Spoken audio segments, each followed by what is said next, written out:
So welcome back to the Fairhaven Homes Match of the Round stream in the West Gippsland League. I am your commentator today, Bailey Allen, and today we've got a matchup between the Inverloch+V+Cora+Lynn Sea Eagles and the Cora+Lynn Cobras. And it should certainly be an interesting clash. A lot of history between these two teams. Of course, that 2017 Grand Final, the first Grand Final in West Gippsland history. It was Inverloch beating the Cobras by 95 points after, I think they faced off in the semi-final, and it was Inverloch winning that one as well, but only by a couple of points if my memory serves me correctly. But if we fast forward to 2023, geez, Inverloch absolutely flying at the moment. 9 wins on the run, beating Narnagoon, Phillip Island, Kilcunda, Garfield, Warrigal, Dalston, Korumburra, Beena, Cooey-Rup and Bunyip, and they've provided some really big thumpings. The smallest win they've had all year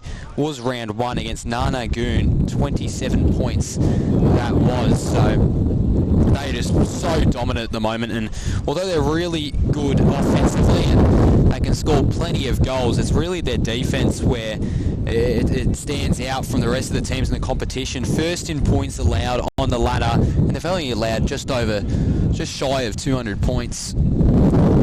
So they have been superb. As for Cora+Lynn, however, certainly not a bad start to their year as we hit the midway points. They've 5-3 and they've picked up wins against Korumburra, Cooey-Rup, Narnagoon, Bunyip and Warrigal. But what's a little bit concerning is they couldn't beat Tooradin and Phillip Island, who, other than Inverloch, are probably the two biggest flag favourites. And then they also lost to Dalston by 11, which isn't too good of a loss. So they've had a bit of a rocky sort of year, Cora+Lynn. It hasn't been too bad, but if you're a Cobra supporter, you really want to see them start beating some quality sides, because Korumburra, Cooey-Rup, Narnagoon, they should really be performing a lot better than they are at the moment. And then Bunyip and Warrigal. So then they haven't played those top sides all that much. And in the teams that they have played that are at the top, as we covered before, they've lost healthy to them, as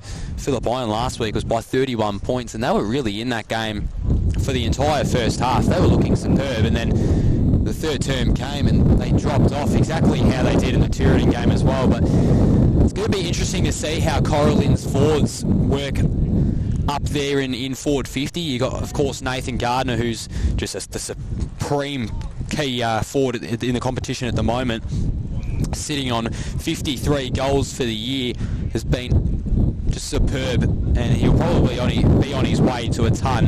And you've also got Ryan Gillis in there as well, who's one of the best contested marks in the entire comp. So it'll be interesting to see how they go, because if you couldn't tell, the wind here is absolutely mental today, and I'm sure it's not going to calm down, as it never does at Inverloch Recreation Reserve. But they've got their work cut out for them, the Cobras. Coming up against a strong defence, harsh conditions in terms of wind.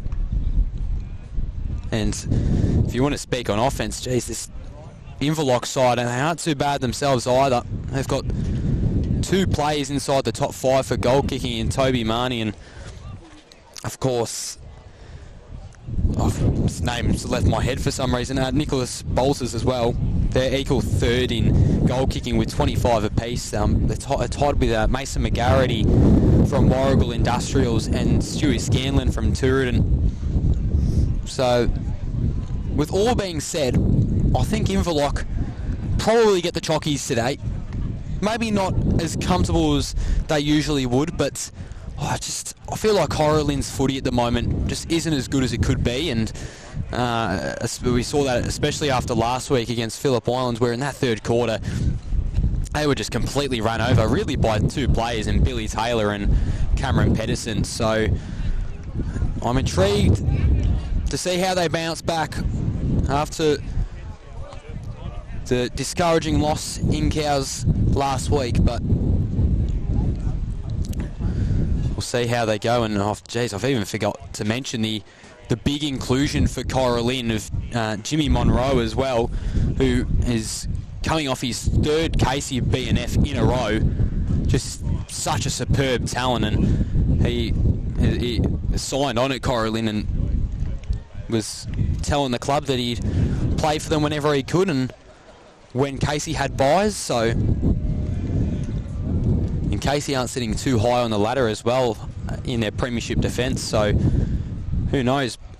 Casey to be a shock miss for finals. He could even feature in finals for the Cobras. Not sure what the rules are regulating about how many games you need to play, but we'll have to wait and see. I'm so excited to see Munro, though. We haven't seen him in a long time in the West Gippsland League. B&F last year beat guys out like Luke Dunstan and Toby Bedford, and of course Dunstan's a star in the VFL. Bedford made a move to the Giants and he's having a good year as well. But here we go, down at Inverloch. Thomas in the ruck, lost to McCorn, but he somehow got it back there. Just had to rip it away from the defender's hand. Now ball's just bubbling around there in the middle. Thomas eventually got it out to his teammate Inverloch, who just chucked it on the boot, going forward, whistle blown. I think that's going to be in the way of Inverloch, and in fact it will be. So his Hams, his brother Will's one of the outs today, as along with Oscar Toussaint, I believe, or Marcus Toussaint. And then the ball's just, not Toussaint, what am I saying, Toussaint.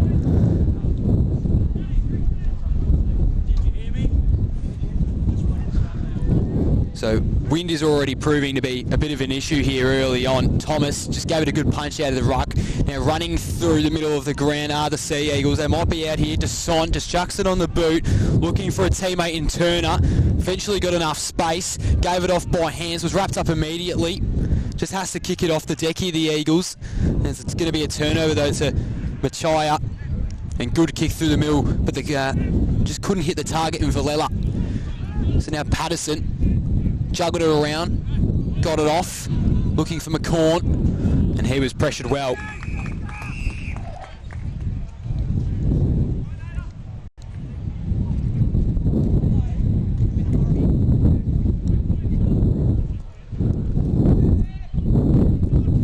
So we've got boundary throw-in at centre wing here.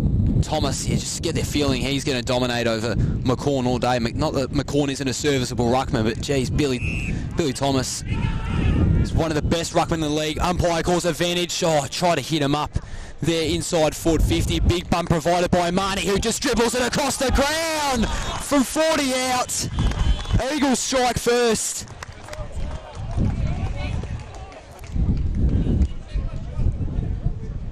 The method was a little bit crazy there, but somehow found its way through the middle. Toby Marnie adds to his tally. He's now got 26 on the year and is in all right third position on 26. Now above Mason McGarity, only below Nathan Gardner of Cora+Lynn and Taylor Gibson of Kilcunda Bass. And now in the centre square, ready to resume again. So Thomas just took it out of the ruck. He's having a big influence so far. Gillis running towards the footy. Couldn't get in front of Hams, in fact, though. And they've collected that well. So I think that was Rankin there. Maybe Toussaint kicks it across the face of goals. Here is Rankin, in fact. Walker's just bumps him out of the way, and that's a good smother there from Tate Short.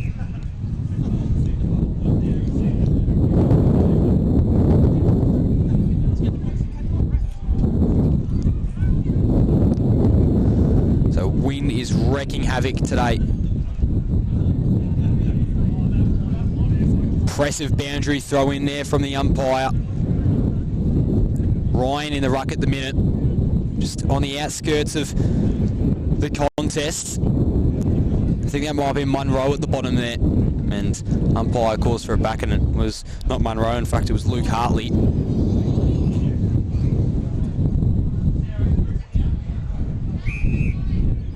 It's going to be a holding free kick, this time going back over to Inverloch. I think that may have just been in the ruck contest. Eventually called to play on. So it does a short little stab kick and finds Bolters. And then another kick through the middle, this time to Pryor. And now they've gone and found a bit of open space here, the Sea Eagles. Just got to hit the target here. Was successful, found Turner. He takes his time. Kicks a lateral back over to short. They might go for the inside 50 entry here, or maybe they'll just wait a little bit. McCorn was all by himself. Wasn't defended well enough, so he turns around. A low driving kick. Oh, Marty just couldn't get to it in time. He's going to keep it in, though. Going to try his chances here. Jeez, that's looking all right. Maybe not going to have the distance, though. And in fact, it didn't. So it goes through for a minus score. Nearly 5 minutes through this one. 1-1-7 plays 0. Inverloch up by 7. And kick out of full back. Up through the middle of the grounds to Sont. Got it out of the pack via hands. They're facing extended pressure here, the Eagles, and it made them turn it over in the end. So Ryan faced a little bit of pressure. Got it back eventually, though, and he's lost it there. Umpire's not going to call holding the ball. I think he just may have got a fist to it. Hartley goes for a low sort of ball there, looking for Gillis, but he was just beat at the end of the day. Still chasing for it hard, though. And it's something you can always be guaranteed with Ryan Gillis, that he's just going to chase that footy all day. And then to Sont. Kicks it out towards the wing and finds Scott.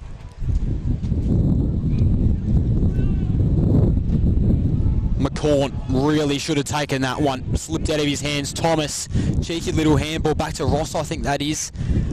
And Ross just had to chuck it up on the boot. Went straight into Hams, who got an intercept mark, and it's the player coach. He's just so clever. Could very well be in the discussion for Team of the Year. I think a lot of Sea Eagles couldn't. Geez, the wind is going to carry that kick plenty over the line. I think he was looking for the tall McCorn, but went right over the boundary line. It's going to be Ryan taking this one. He was the captain of the under-18s last year, and he has really proved himself here in the senior time that he has had, Luke Ryan. It's been ultra impressive. Looking for Machaya, came flying through, couldn't get it. Walker's crumbs at the bottom, though, and they're just going to be careful with that, because if you keep bombing it in, the wind is going to carry it away, and the Sea Eagles defence already read it so well.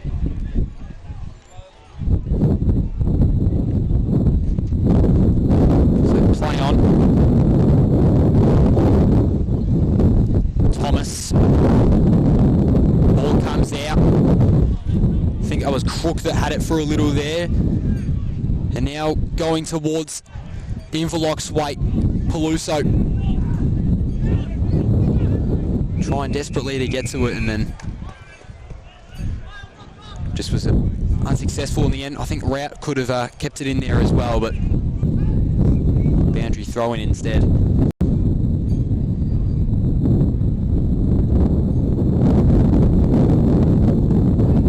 So McCorn taps it to himself and then try to snap it out of the pack. Thomas lost it.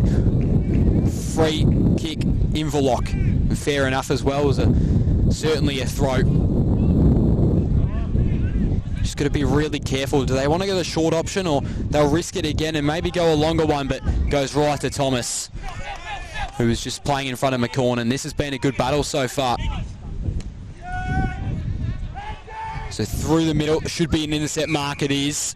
Moncton got there a little bit late. Hams has stood up tall already. It's got Patterson leading at him if he wants him. He'll ignore him, look for McCorn. Thomas probably has the strength. Cora+Lynn dropped the ball though. There's been a couple of easy missed marks so far, and then McCorn turned it over. Went to Valilla, and then Thomas, and then Machaya now Rout. And that's good filling the hole in defence from short. He's been reading the footy well so far, but Gardiner rips him to ground. Not in enough time though. So Walkus, Munro, this would be a good welcome back. Is it coming through? No. It's going to go through for a minor score, but positive signs from Cora+Lynn. They get their first score of the day. 1-1-7 plays 0-1-1. Just hicked over 9 minutes through this contest.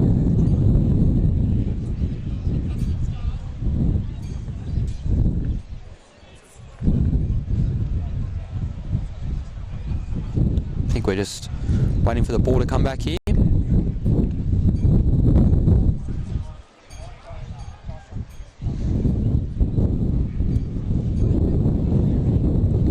So it's Hams kicking out of fullback. Hits up Scott, who plays on immediately. Then goes to the Son. Now out on the wing. Cora+Lynn have the numbers here to defend well, though. McCorn just couldn't read it properly in the end. Now Routes sold a little bit of candy, got past McCorn. Ultra impressive. The kick could have been better, though. So turns it over right in the middle of the ground. Patterson off by hands. Now going inside is Crook. Should have reached the boundary line before a play can get to it, though. Cumming was making a good effort for it.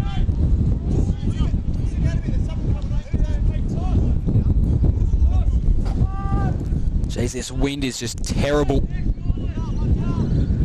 Inverloch and Dowson, those reserves, they're infamous for it.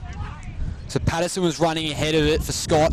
Now Toussaint just ripped it out of the ground, chucked it on the boots. Oh, had someone leading for him.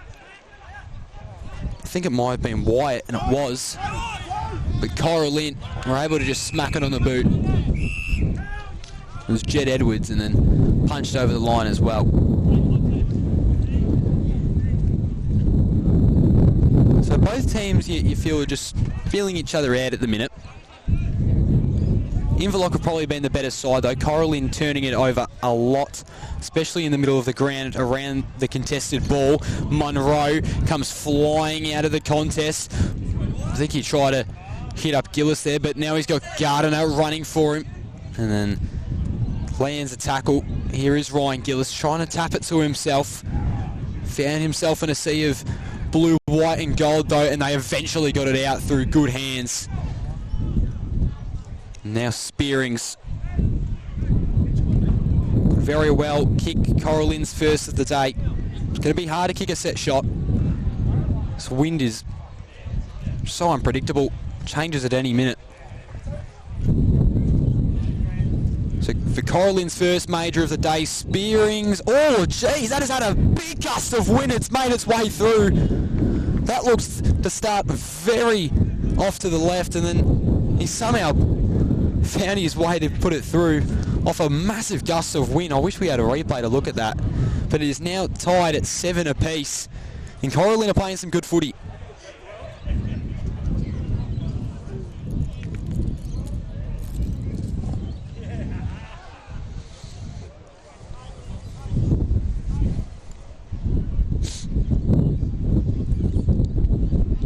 So just over 12 minutes in. 7 apiece here at the Inverloch Recreation Reserve on a beautiful Saturday afternoon. Very sunny, a little bit chilly though. Doesn't take away from what a contest has been so far. Thomas, an impressive hit out. Wasn't to advantage though, went straight to the Sea Eagles. Cumming came flying through with what could have been a one-handed grab, but instead it went to Payne, who tried to keep it in bounds, but just had to retreat over.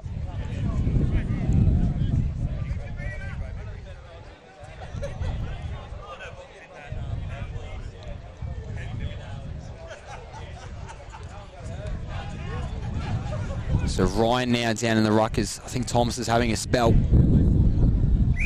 Bounced right off the chest of Dorling.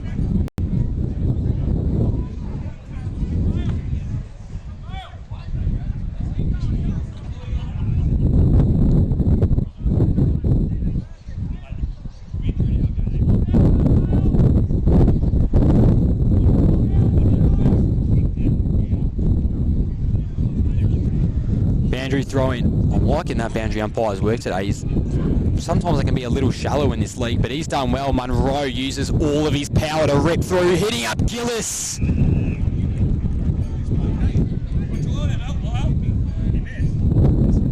That is an excellent kick inside 50. And Munro is sort of playing that Jackson Briggs role at the minute, who's going to be out for some time after picking up an injury. But he is just working as that X factor at the minute, brushing off anyone he sees and going right through the contest and taking the game on. And what a wonderful kick inside 50 to Gillis as well, who was leading out.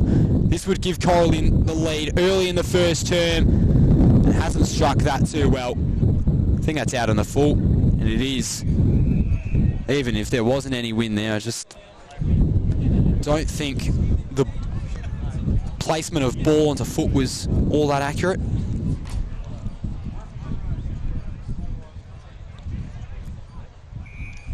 So short with the uncontested mark there. It's probably a little bit too easy for him. Now he wants to go up down the line as well. We know the Sea Eagles like playing this sort of footy.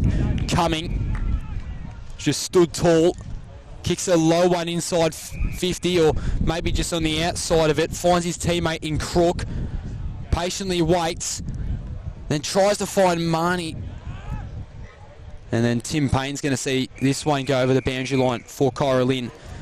But that was just far too easy for the Sea Eagles to get up like that. Just uncontested mark after uncontested mark. I think they had 3 in a row, all the way from full back to half forward. So Cora+Lynn have got to defend that better.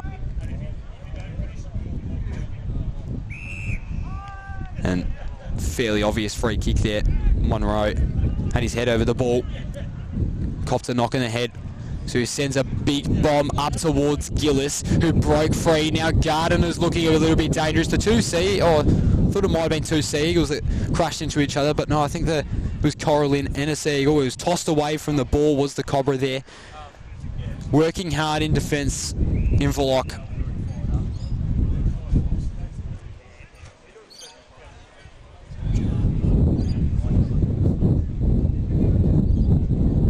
McCorn taps it out, and a free kick's going to be given. McCorn plenty in his case, but umpire will ignore him, and looks to be Gardner. In fact, it is. So he is yet to have a goal today. I'm sure that he will become much more influential throughout this contest. The best key forward in the competition at the moment, no doubt about it, Nathan Gardner. Similar sort of shot to Ryan Gillis on the other side of the field. He struck that well. Did it have the accuracy though? And I don't think it has. But Cora+Lynn have now taken the lead. 1-2-8 plays 1-1-7.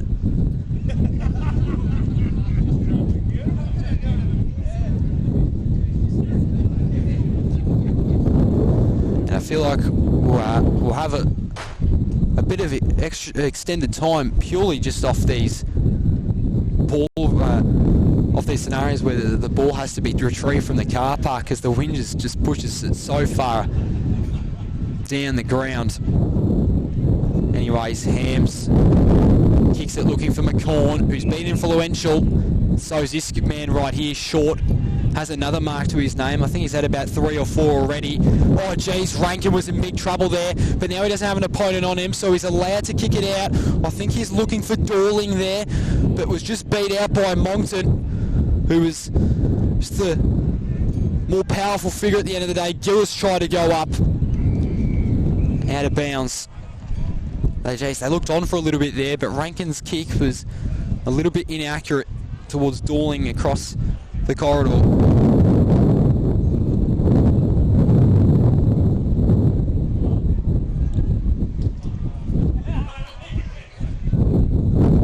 So ball spits out. Gillis trying to run onto it. Has to chuck something up forward. Gardner, wow. Thought he could have marked that, but geez, Inverloch came in with a fist there. And I think it was a Lindsay Thomas sort of attempt at goal. But was unsuccessful. And they've now got 3 behinds Cora+Lynn, and they have looked really potent up forward. Just got to start hitting the scoreboard a bit more.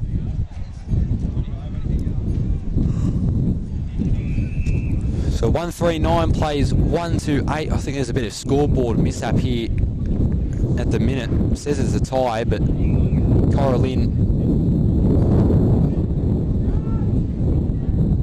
are up, and then a free kick's being given to Monroe here.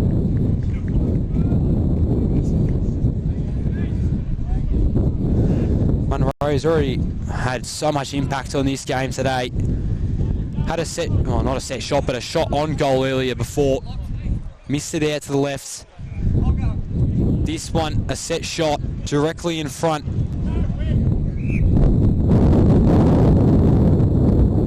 They've been playing some good footy the past 5 or 6 minutes, the Cobras. Will that come back? Another big gust of wind has brought it home for Jimmy Munro.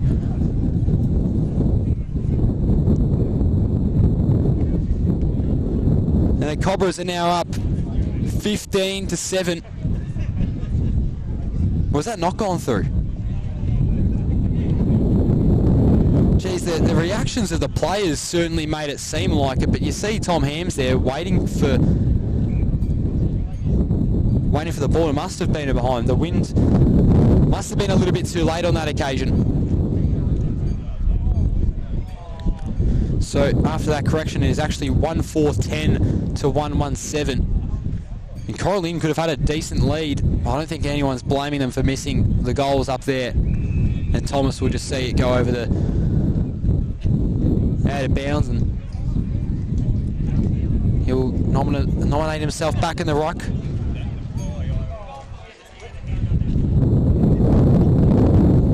He has been dominating per usual today. I think he was looking for Walkus, but really taps it on the full.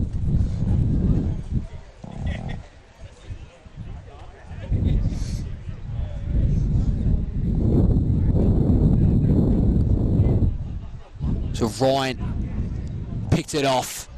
Villela sent 1.5 forward. There's going to be a free kick paid here for pushing the back. And who will be taking it? I think it's Kaya Cronin. Sends it up forward. Geez, Garner just led a little bit too late there. But luckily for Cora+Lynn, the Eagles just struggling to pick it up a little bit cleanly at the moment. They've faced a lot of pressure in their defensive 50 and haven't been as good getting it out as they typically are. Facing a real good challenge today, but we know they can turn it on any time. Munro giving the hit out in that case. Short. He's probably been best on ground, you'd think. Spins out. Kicks one to Cumming. Free kick. I think Cumming was held by Tim Payne, the skipper of Cora+Lynn, and that kick's going to be pushed well over. You cannot do those kicks today. You cannot keep it close to the boundary line, and maybe that's what they're struggling with a little, as they're so used to just hugging tight across that boundary. But the kicks are being so heavily affected today. And then Ryan's found himself in a bit of trouble here, so it's going to take a lot of work to get out. Ross pushed through for the Cobras, however, still working. Ball eventually comes out. Samalis found it. Then a stoppage in the centre square. 23 minutes, or 22 and a half minutes I should say, into this first term. Cora+Lynn up by 3. So Turner just went too far of the ball. Now Cora+Lynn with possession. Monckton was real clever there, looked for Munro, but the ball was just maybe not placed on the hand good enough, and now they've got a lot of space to play with. Inverloch, here we go, and the kick is nearly going to go towards us. That is hitting the Commodore behind me, but geez, I was ready to take the mark there.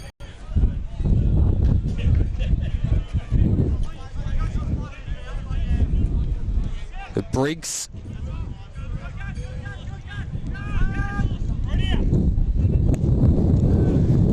Kicks a high one up to centre wing. Ryan nearly took a good overhead grab. McCorn crumbs instead. Umpire calls for the ball back. Ball still placed out centre wing. Can't imagine there's going to be too much time left in this quarter, as there have only been the 2 goals kicked for the term. So thrown up. Villela has been good in the middle. Maybe I've just cursed him a little bit there, because that could very well be out in the full, and it is. I've already seen so many of those free kicks paid on this wing already, for both teams really.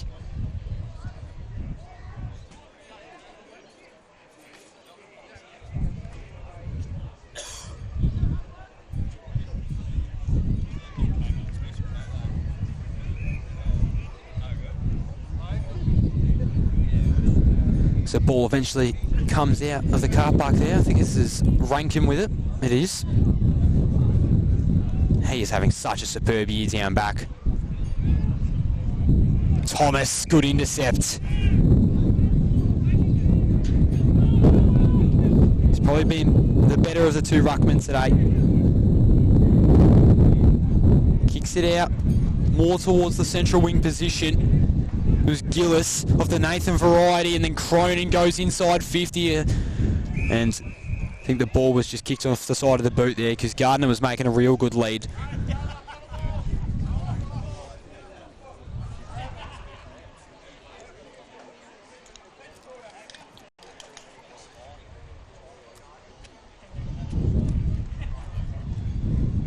So thrown in, Thomas.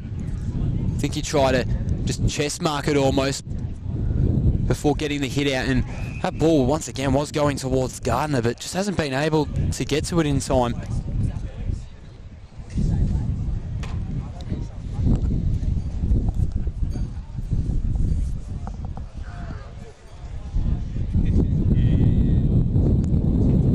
So Ranking came out of it with a pack, but lost it at some stage, and now the footy is going to be buried underneath a pack of players. Umpire will say, let's have a ball up, gentlemen.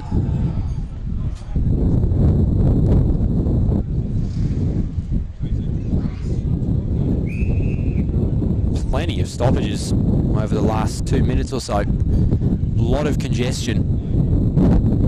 So many players around the ball. Ryan tapped it out. Should go over the boundary line. It did. I think Hartley was the one that was going to be taken over.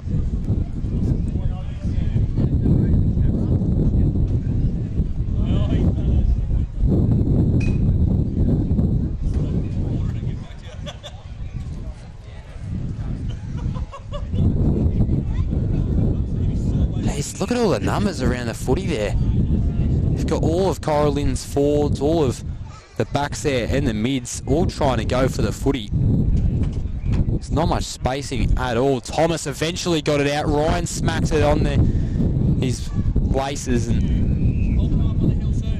I don't think that made its way fully out. So we should have a boundary throw in, and we will.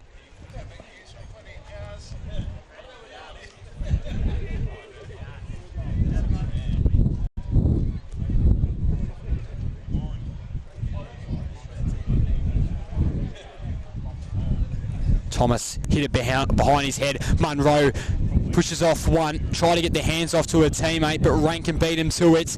Now it's all gone to deck once again. 27 minutes through this first term. Thomas could have taken it out of it if he wanted to. And a throw has been given away.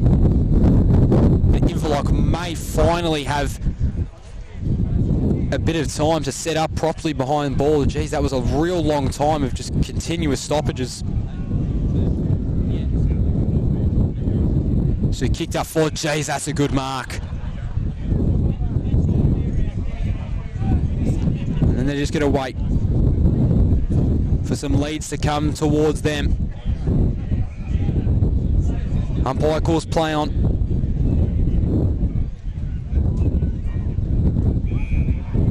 Eventually blows his whistle to kill the play.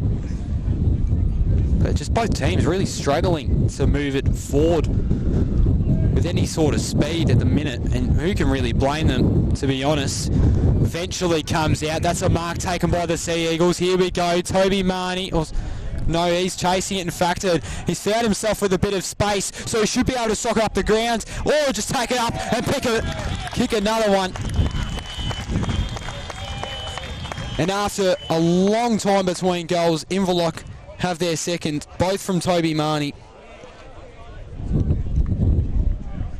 The skipper of this footy club, and he is having an outstanding year.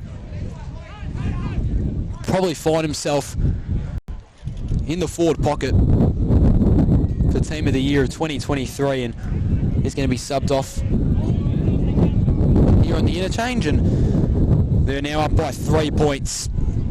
Inverloch Kongwak. Just gone over 29 minutes, 2-1-13 to 1-4-10.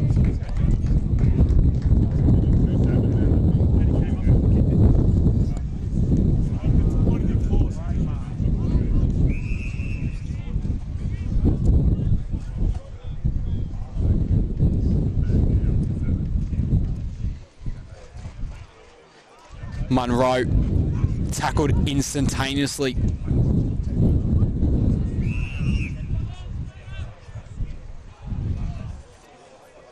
It's nearly at the 30-minute mark now. Jeez, I called there wasn't much time left at the 23-minute mark. Maybe I was mistaken. They want ball. They're going to pay it. Fair enough as well. It was a good tackle from Patterson. It's a hard task to take that man down in Munro. Kicks out towards the wing. Finds Park. First time calling his name today. So he'll go down the line after being instructed to. Desont couldn't take a miracle grab.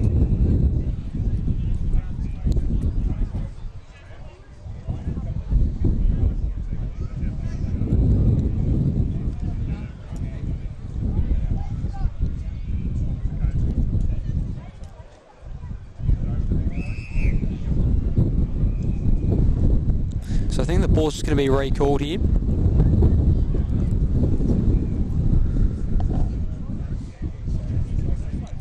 Was so another boundary throw-in coming up inside 50 for the Sea Eagles. Try to break through the tackle. I think it was Tate coming, and finally we have our siren. 31-minute quarter, and it's been a tight one so far. 2-1-13 plays 1-4-10 on your Totally Workwear scoreboard. Both teams haven't been all that efficient with their ball movement, but we might be up for a tight one here today at the Inverloch Recreation Reserve. We'll be back shortly. We're going to take a quick break.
Hey, I'm Michael Van der Klooster, but everyone knows me as Vander. I own a company called Vander Surf, and I've been making boards for 23 years.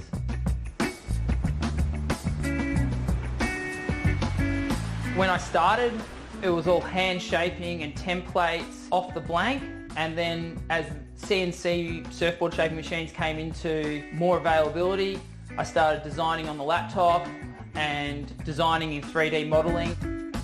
It allows me to be creative, express, my artistic side of making surfboards.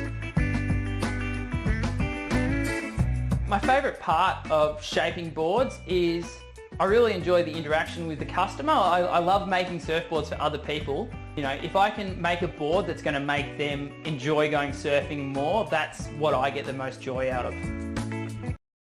This is a story of a community that likes to work hard. Digging, fixing, building, keeping people safe, or just lending a hand.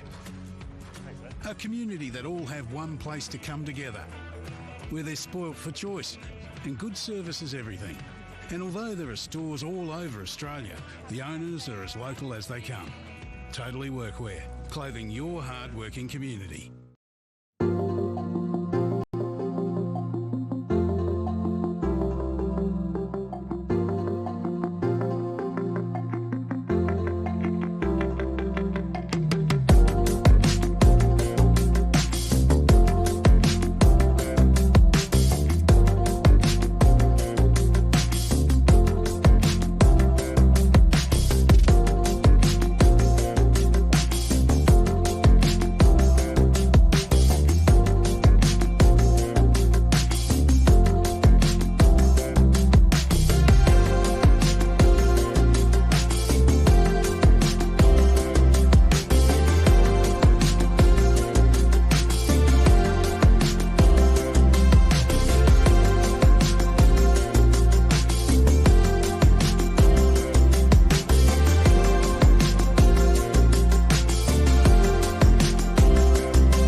I'm going all the way up. I'm going all the way up. I'm letting go in my heart of everything that holds me down. And it's feeling like I'm in the groove. I can feel the love. Oh yeah, it's all around me.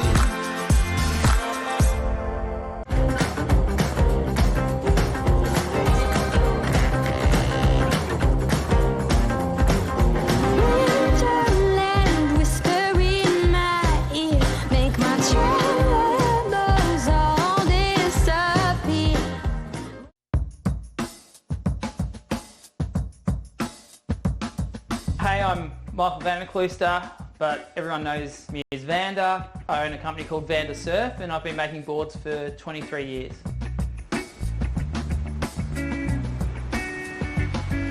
When I started, it was all hand shaping and templates off the blank, and then as CNC surfboard shaping machines came into more availability, I started designing on the laptop and designing in 3D modelling. It allows me to be creative, express, my artistic side of making surfboards. My favourite part of shaping boards is I really enjoy the interaction with the customer. I love making surfboards for other people. If I can make a board that's going to make them enjoy going surfing more, that's what I get the most joy out of. This is a story of a community that likes to work hard, digging, fixing, building, keeping people... So welcome back to the Fairhaven Homes Match of the Round stream in the West Gippsland League. I am your play-by-play commentator, Bailey Allen, and geez, what an interesting first term. It is Inverloch+V+Cora+Lynn beating Cora+Lynn 2-1-13 to 1-4-10 on the Totally Workwear scoreboard. And geez, both sides have got a bit of work to do, especially with their game plans. I know Inverloch, they love to play that sort of style where you kick it down the wing, and they're always so good with their leading and even their contested marks as well. But what I want to see from either team in this second term is just break the game up a little bit with hands. We saw it a little bit with Cora+Lynn, with Jimmy Monroe, but other than that, it's just been a bit lackluster, the brands from either side. You want to see a bit more flair added on. And I have no doubt, especially for Cora+Lynn, with such an explosive side they are, that they won't have any troubles doing that. Even Billy Thomas was pretty good with the handballs in that first term, but nonetheless, here we go again. So Machaya had a quiet first term, chasing after the footy hard, high contact against Descent. It's just a high ball. It's going to go over the boundary line directly towards the camera, really. And Pryor just fell to ground there. So boundary throw in directly in front of the camera. How good is the view here? Good boundary throw in at that as well. Descent spins around. Should be holding the ball 100%. Had plenty of prior, and that is good pressure work from the small forward of Hayden Spearings. Such a hard worker. Plays on immediately, looking for anyone. Going to be punched here. Can Walkers keep it alive? No, he'll find a comfortable home over the boundary line. And that was probably clever from Spearings there.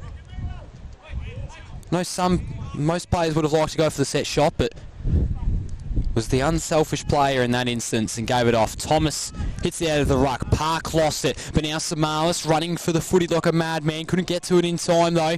Geez, plenty of numbers around this footy, just like we saw in the first term. Eventually comes out for the Sea Eagles, and now they're going through the corridor. But geez, Cora+Lynn just had the guys there. They set up well behind the ball.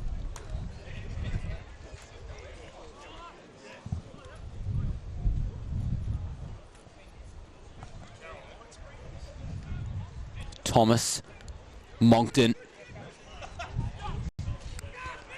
So DeCosta has played a pretty good game.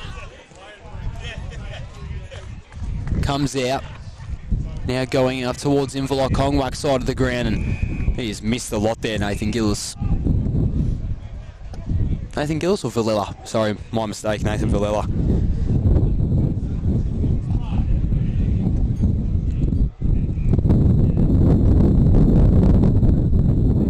Thrown up. Oh, geez, that was clever work from Toussaint. Kicked out. Do they have the leading option here, though? No. Cora+Lynn got in front, but now Patterson's looking to be a little bit clever. Got it out by hand, and now Marnie looking for his third of the day, and geez, the wind has carried that one way over to the right. Still had a very good day so far, though, the skipper. They're now up by 4, 2-2, 14 to 1-4-10 on your Totally Workwear scoreboard. The ball movement seems to be a little bit cleaner as well, a little bit more precise, which is what we like to see.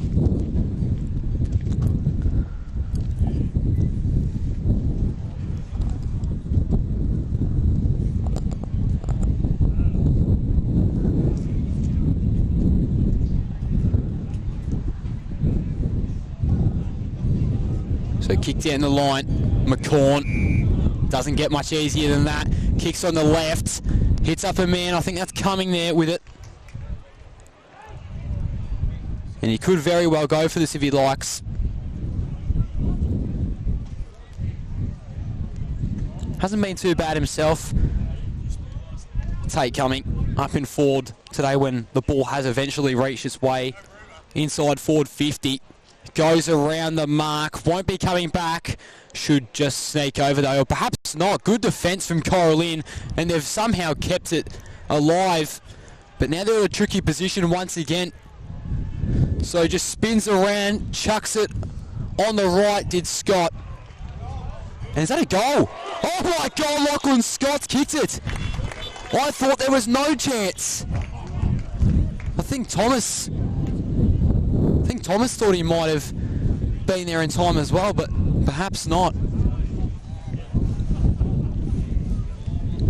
And that now gives Inverloch a lead of 10. And although that doesn't sound like the biggest of leads, trust me, in this context, with how hard it's going to be to score today, that means a lot. That's goal from Scott.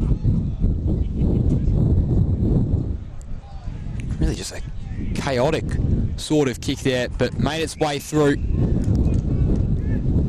Free kick, Toussaint.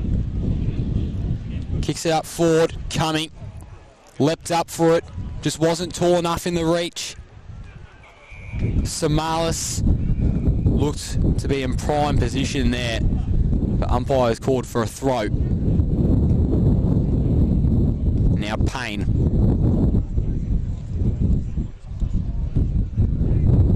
Just assessing, and they're going to go down the line again, which hasn't really proved to work on too many occasions. But this is a good result. In fact, they've got enough space to work with at centre wing, and Munro and some of their other mids like Villela can just burst through the stoppage if they wish. They're just going to make it out first. Ball eventually comes out. What did I say? Walkers over to Moncton, who faced a lot of pressure. Now Gillis, does he have the legs to beat out Pryor? No, he doesn't. And now an opportunity presents for Joe Samalis. Wanted to give it off by hands, instead went the foot option, and maybe he should have just backed himself in the first time, because Bolters just had to watch it go over the boundary line. But they've moved forward, and now right or left half forward the Sea Eagles are. Thomas bounced once and then took it out.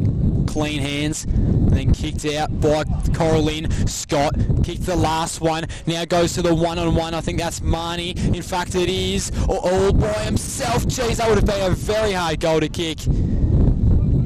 Don't mind the attempt, and that is going to take a very long time to get that ball back. It's gone all the way over to the netball courts.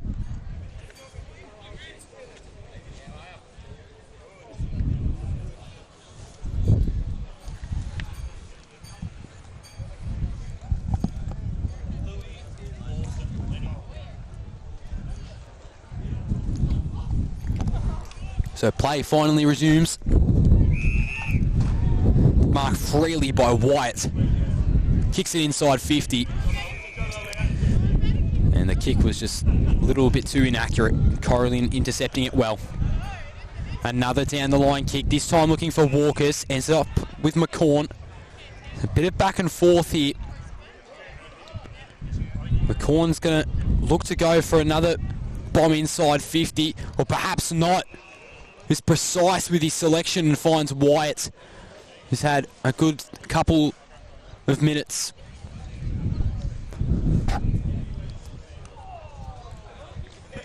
So this right here would push the lead up to 17. This would really hurt the Cobras. Wyatt. That is not going to come back. And they've kept it alive again, the Cobras. They're just going to be smart with their ball use, because that's how Scott kicked their last goal. They turned it over in a bad position inside forward 50. And I think on a day like this, although every score matters with the wind, you just have to concede. Because if you face pressure from the defence like Inverloch have been doing today and really all year, then it's going to be hard to score. And Park ripped it out, got it to Patterson from point blank range. And the Eagles are now up by 17. And that is exactly what I was talking about. You'd be happy to concede there if you're Cora+Lynn, really, because, you know, as I said, although every score matters in a contest like this where the conditions are poor, to keep it alive and then face extended defensive pressure, you're going to just be a little bit quick, maybe a little bit inaccurate with your ball use, and that kick or the handball is going to go all over the place with the wind as well. And then it was exactly that happened and ended up being a turnover, and the Sea Eagles capitalise. Let's see what the Cobras can do to respond. Gillis looking for his brother. That is a good lead, but what a punch from Pryor. Excellent one-on-one defending. Dorling kicks it towards space, trickles over the boundary line. And can we just point that out? What a good job Jarvis Pryor has done so far. Ryan Gillis is obviously such an experienced forward, one of the best forwards the league has to offer. He's really up and about, an X-factor sort of player for Cora+Lynn, can take a good contested mark, but Pryor has kept him real quiet when the ball's gone forward so far today. I've loved his work.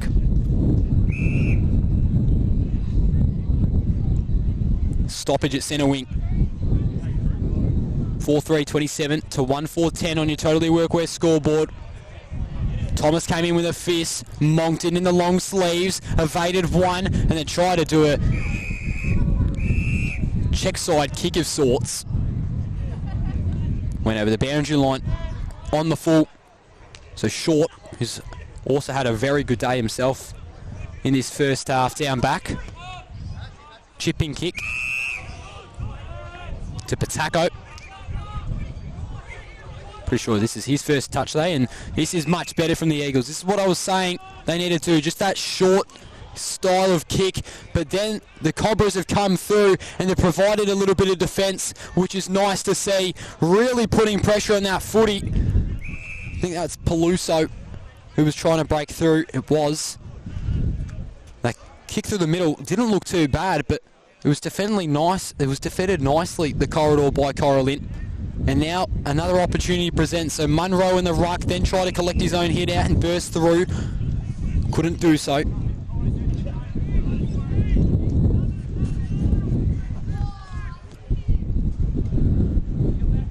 So Munro going against McCorn in the ruck. McCorn won this time. The dribbling ball only finds itself as far as Villela, then Thomas, who gave it off by hands. That's going to find its way to short, or perhaps not. Will go over the top of his head and go out of bounds. Just starting to see the quality of football maybe rise a little bit. Both teams coming used to the conditions.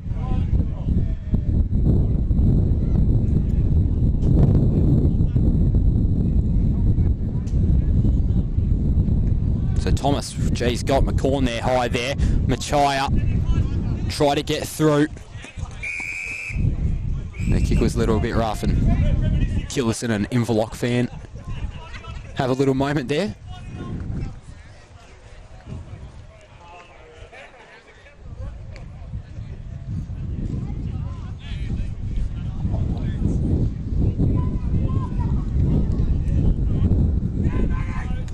Ryan got it out. Hartley chasing for it. Off by hands. Gillis. That's going to be out of bounds, and it is. They're going to call it back.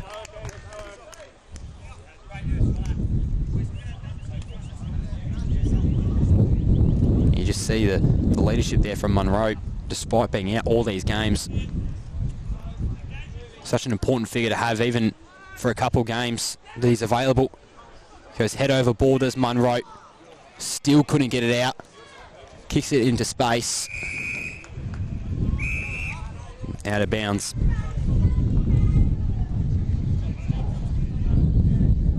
Right in front of Cora+Lynn's bench. 13 minutes through this second term. Cold but bright Saturday afternoon. Batako. It's got to be holding the ball. Had plenty of prior. Umpire agrees. So then Machaya looking for Gillis, 3-on-1, and it's punched out. The ball, we got very close to the camera there. I think the stream operators here might have been sweating a little bit there. But no, it was a good punch there from Dorling to get it away from Gillis's grasp. Thrown back in, Ryan versus McCorn. Nobody wins. Ball just had an awkward bounce. Hartley read it well and then went head first into the chest of Crook and then plays on. Puts one up for Gillis. Pryor once again standing tall, and then he was pushing the back. Easy call for Gillis, and he will have a set shot on goal. Now I think most would think he'd go and snap it on the right here, because we've been shown many a time that it's going to be pretty hard to kick the set shot on it from a drop punt. But maybe he actually has elected to go on the drop punt. And I think he has, and that is undisciplined and silly.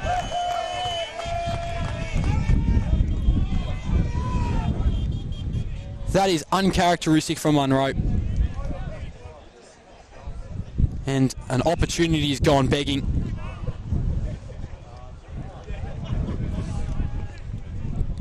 Could have really made it hurt there. As so unfortunate. They had to fight so hard for that opportunity and they've given it away. Cora+Lynn fans hoping they can get it back.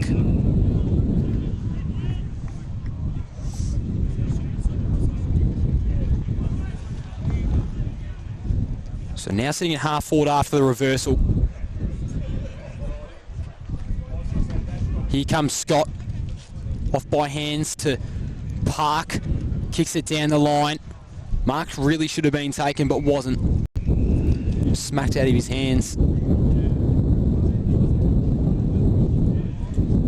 Rankin, who may have just made a little bit of a mistake there. And lead still stands at 17 points. Throw-in was shallow. Drag to ground. Ball up.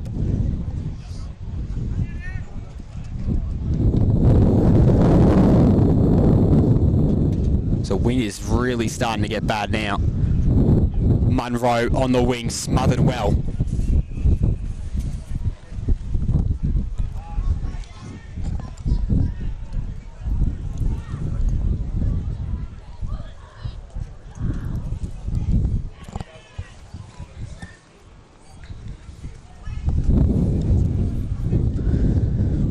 So play is resumed. Park. Just put it out into space, really. Went out of bounds on the full. And we're just starting to see the footy get a little bit messy again, where we're seeing a lot of stoppages.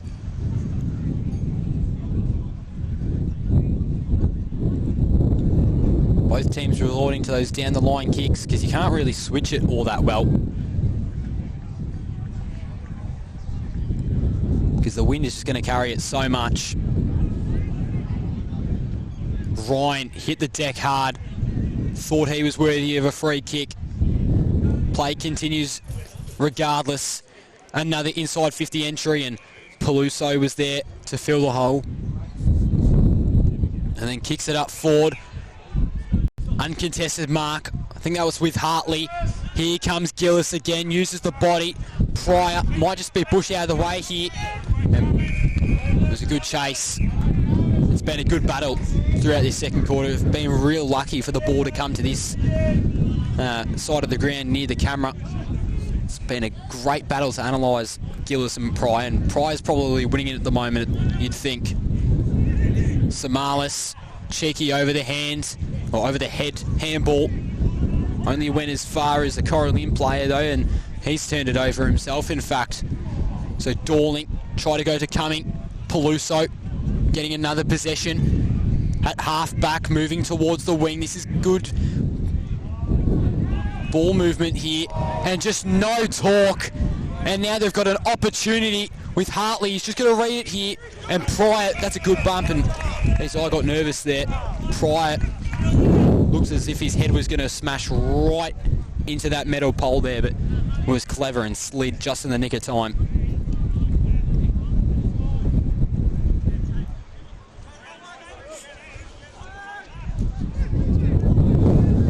So Rout collected it, was taken to ground instantly.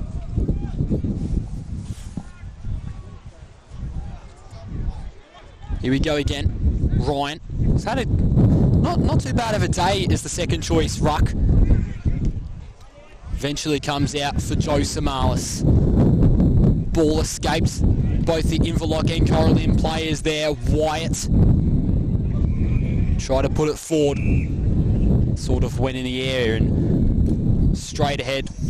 Or straight up in the air, I should say, not straight ahead, and didn't really gather any distance.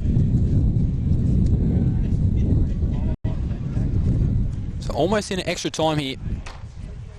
Still expect this quarter to probably go another 5 to 10 minutes, even after that 20-minute mark has passed, as Ryan puts it anywhere and turns it over to Batako, who then switches it across the other side of the ground. Rankin was the better player at the end of the day, but now the ball's fumbling around in the middle of the ground. Cora+Lynn, this is where they're most dangerous, and that is not a good kick, but the mark wasn't taken, so Gardiner is going to give it off to a teammate, and now Gillis has enough space on Dorling, but just overran it a little bit, and wow, the situation looked dire there for the Sea Eagles, but Cora+Lynn could not read the footy properly. So Gillis nominates himself, somehow won a hit out. Geez, Dorling cops a heavy knock in the back there from, I think it was Gardiner. Gillis versus McCorn in the ruck. We know he's got the hops on him, Gillis, but he's locked up well by McCorn in this instance. Desant A clever kick along the line. Jeez, I am not sure if stream operator Harry Carus is liking how close the footy's getting to the ball, but just glad it's on this side. Gives us the perfect view as viewers. Boundary throw in. Thomas back in his normal position. McCorn took it cleanly out. He's had lots of the footy today as Clinton McCorn.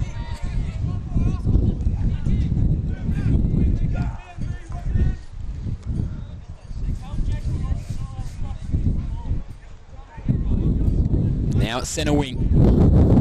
Thomas wins on this case. Munro trying to rip himself free. They weren't holding the ball, these Eagles fans, but I think that's a little unjustified. Only just got hand of the pill. Thomas gives it a good punch. Batako, Dorling, switches it across. Now Rankin has got a lot of space to himself to play with. Goes towards Patterson, who took a good uncontested mark, I should say, and then wants to go through the middle perhaps to Crook. Telling his players to switch over to the left side. Close to the wing now. And they're just going to slow it down. I think this is Batako. Kicks it forward. Looking for Hams. He's put himself up forward of the ball now. Of course, he's playing down back for majority of this year. But he has also played a little bit of midfield as well. Of course, his brother, Will Hams, not playing today. Peluso has had a good second quarter. Gillis tripped over himself, got it out with the handball though, but now they're in trouble. Samalis puts it up forwards and turns it over.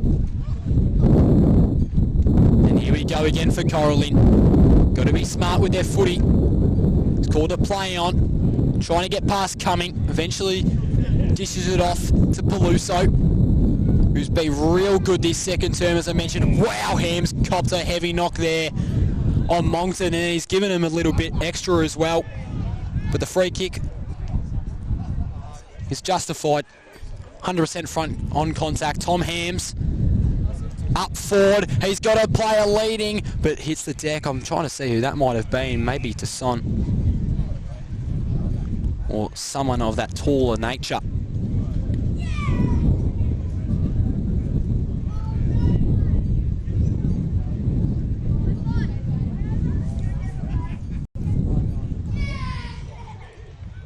Thomas, wow, he smacked that high into the air. Rout got the footy and then was dragged away from it.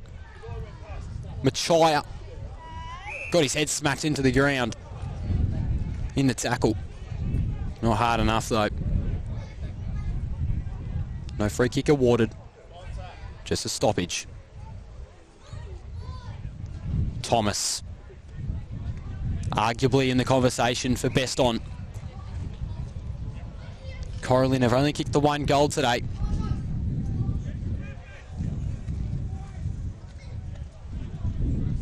Geez, they have looked real good when going up forward. Just need to start reading a bit better their forwards, which they usually do typically pretty well. Moncton got it out. You see Gillis here pushing real high up. Nathan Gillis was run down, but just able to get it out. Dorling supplied a good amount of pressure. Another guy we want to see get involved a bit more is Gardner. Hasn't kicked a goal yet, despite just being so brilliant this season. But we know how impactful he can get at any stage of this game. And Samalis, jeez, I thought he had plenty of, well, maybe not plenty, but I thought he had maybe just enough time to get rid of it. But umpire says no. Thomas found Munro, who dropped it. And then a trip Inverloch's way. Scott. Now to Short. Got Gardner chasing after him. Samalis, did that go the required distance? Apparently it did. Short found himself in trouble with Moncton. Was tackled after he kicked a straight one towards forward 50. Cora+Lynn smacking it around. Inverloch had possession though. High contact. So now they're going to kick a lateral. Finds Tasson, who wanted to give off to Hams there. but restricted himself from doing so. So instead he's going to put one up forward. Has that made it way through? I don't think it has. Maybe just knocked over the goal line for a minor score. 4-4-28. Plays 1-4-10. Almost 26 minutes through this second quarter. And can I just say, this second term has been much more entertaining than the first. Hope you're enjoying this entertaining clash whilst we're at it. Half-time, or once we come back from the half-time break, we'll give you some around-the-ground scores as well. High 1 cent, up towards centre wing. McCorn affected Thomas enough not to mark it. Now just had his head ripped out, really. Another stoppage. Somewhat close to the boundary line. Thomas wins another battle. But here come the Sea Eagles. Samalis putting it inside forward 50.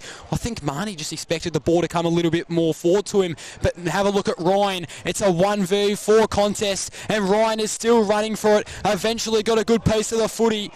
Got rid of it. And he's going to be called for holding the ball. And yes, that's a free kick. But geez, so harsh for Matt Ryan. Or sorry, not Matt Ryan. Luke Ryan. Fought so hard to get that footy, only to give it away.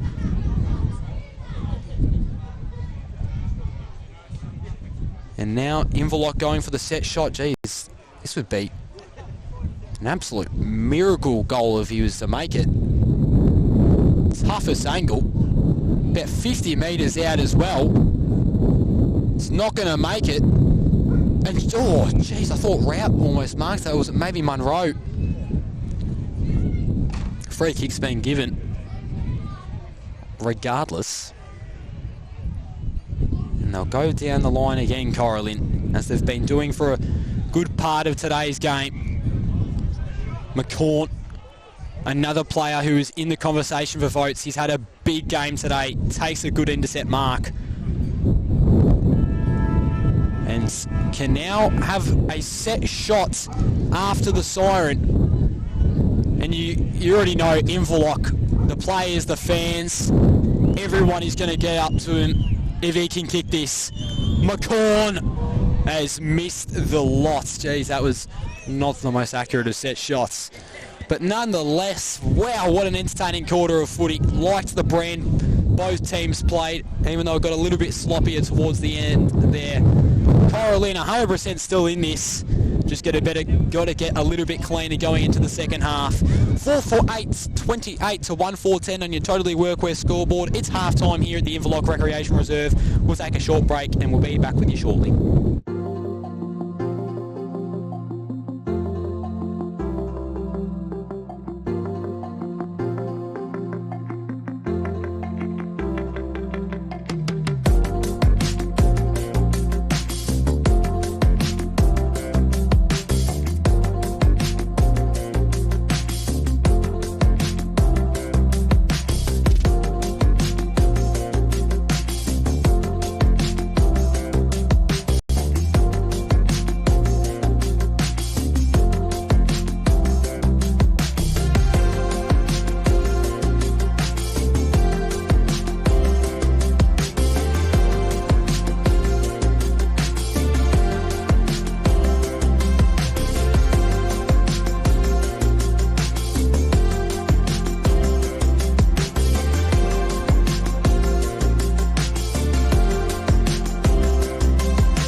Michael Vanderklooster, but everyone knows me as Vander. I own a company called Vander Surf and I've been making boards for 23 years.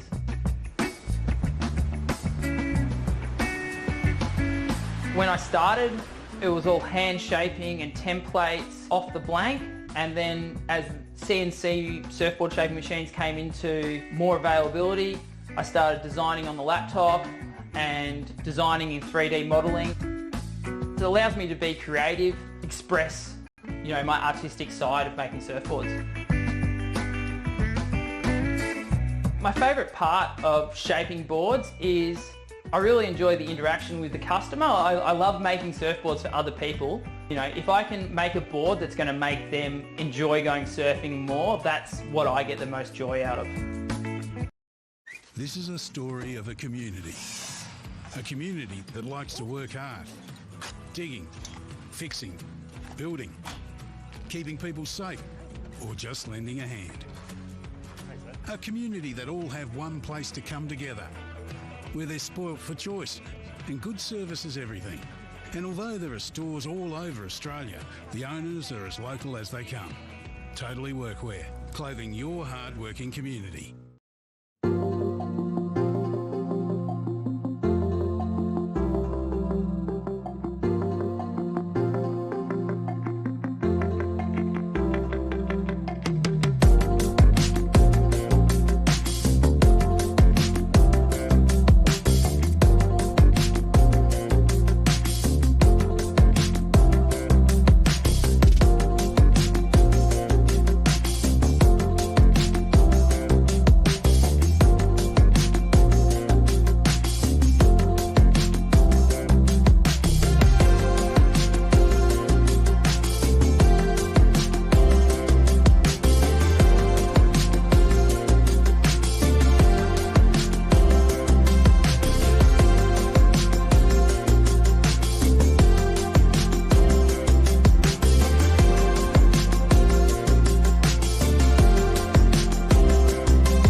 I'm going all the way up. Ah, I'm going all the way up. Ah, I'm letting go in my heart. Ah, of everything that holds me down. No, no.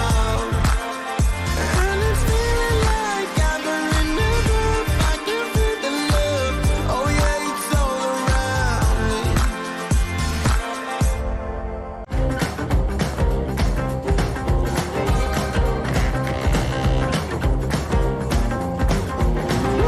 Wonderland whisper in my ear, make my troubles all disappear.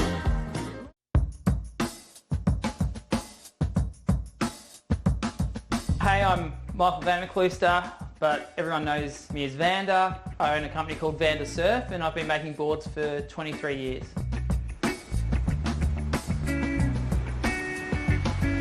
When I started, it was all hand shaping and templates off the blank, and then as CNC surfboard shaping machines came into more availability, I started designing on the laptop and designing in 3D modelling.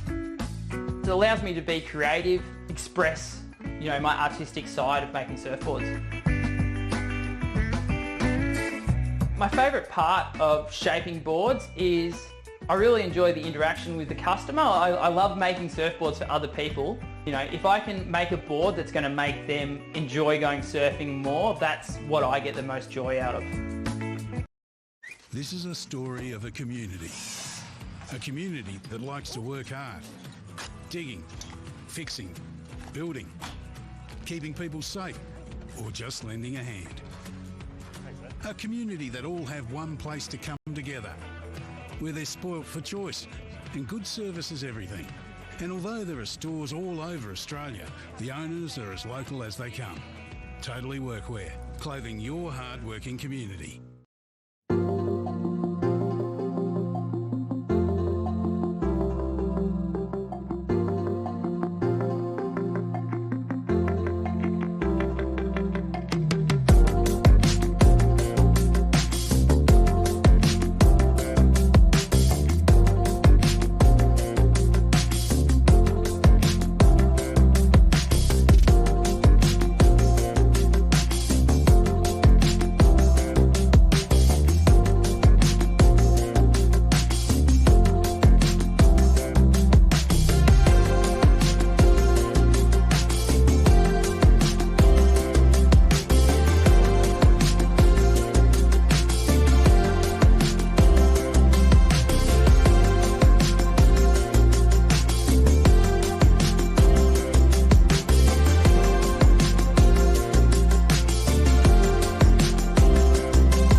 Michael Vanderkluster, but everyone knows me as Vander. I own a company called Vander Surf and I've been making boards for 23 years.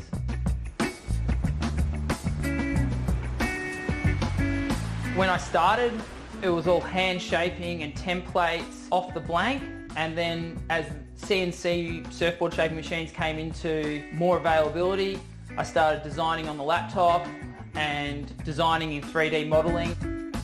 It allows me to be creative, express, my artistic side of making surfboards. My favourite part of shaping boards is I really enjoy the interaction with the customer. I love making surfboards for other people. If I can make a board that's going to make them enjoy going surfing more, that's what I get the most joy out of. This is a story of a community that likes to work hard, digging, fixing, building, keeping people safe, or just lending a hand. A community that all have one place to come together, where they're spoilt for choice and good service is everything. And although there are stores all over Australia, the owners are as local as they come. Totally Workwear, clothing your hard-working community.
I'm going all the way up.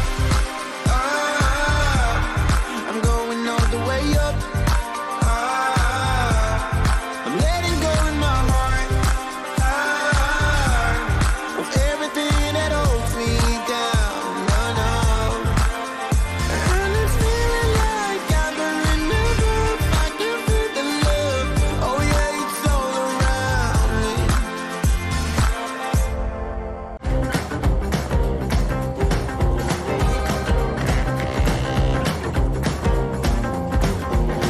Winterland whisper in my ear, make my troubles all disappear.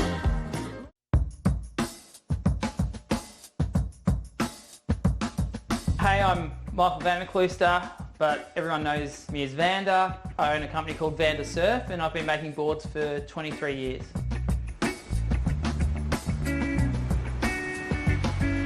When I started, it was all hand shaping and templates off the blank, and then as CNC surfboard shaping machines came into more availability, I started designing on the laptop and designing in 3D modelling. It allows me to be creative, express, my artistic side of making surfboards. My favourite part of shaping boards is I really enjoy the interaction with the customer. I love making surfboards for other people. If I can make a board that's going to make them enjoy going surfing more, that's what I get the most joy out of. This is a story of a community that likes to work hard, digging, fixing, building, keeping people safe, or just lending a hand. A community that all have one place to come together, where they're spoilt for choice and good service is everything. And although there are stores all over Australia, the owners are as local as they come. Totally Workwear, clothing your hard-working community.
welcome back to the Fairhaven Homes Match of the Round stream, brought to you by Fairhaven Homes. I just said that twice. But West Gippsland's Match of the Round stream, brought to you by Fairhaven Homes. That sounds a little bit better. But we've had a pretty tight and highly contested game here down at the Inverloch Recreation Reserve on this Saturday afternoon, June 17th, between the Cora+Lynn and Inverloch Congwack footy clubs. And it's the currently undefeated Inverloch Congwack Sea Eagles up by 18 points.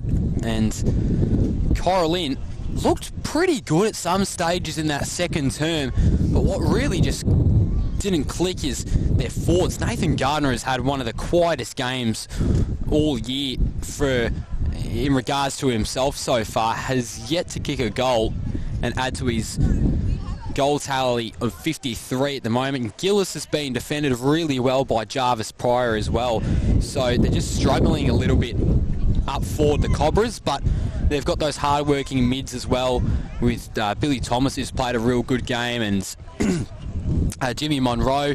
Nathan Villela had a good first half. Gillis at moments has been good. So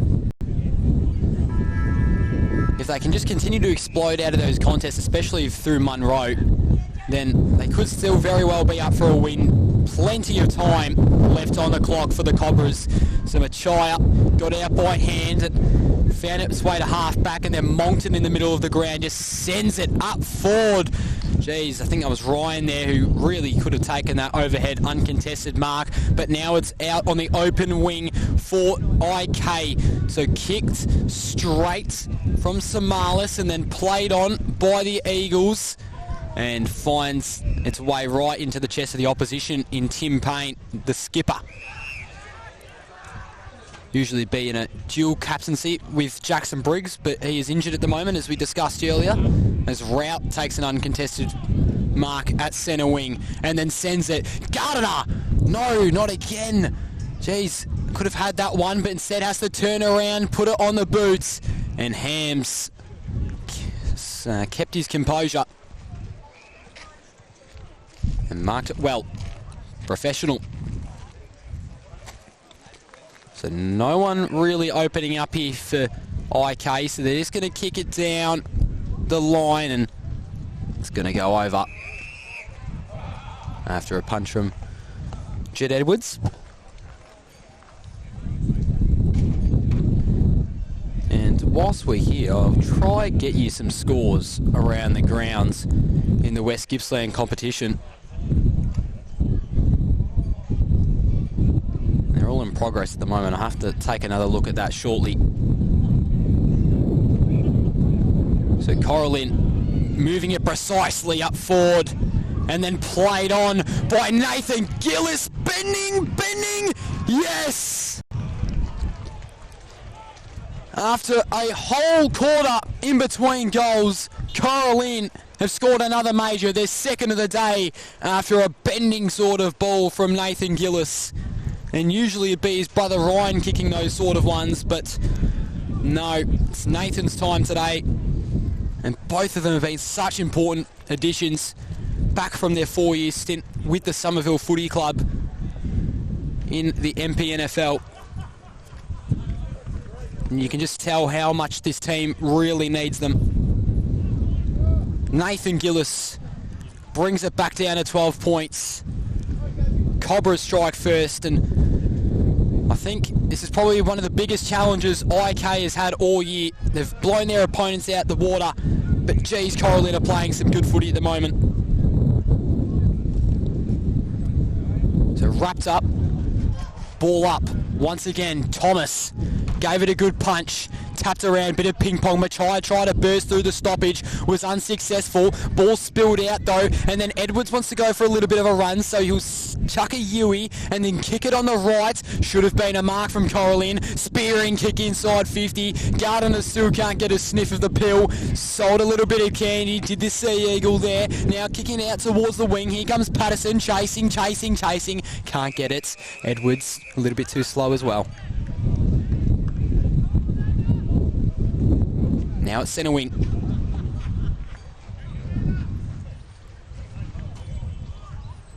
Here we go again.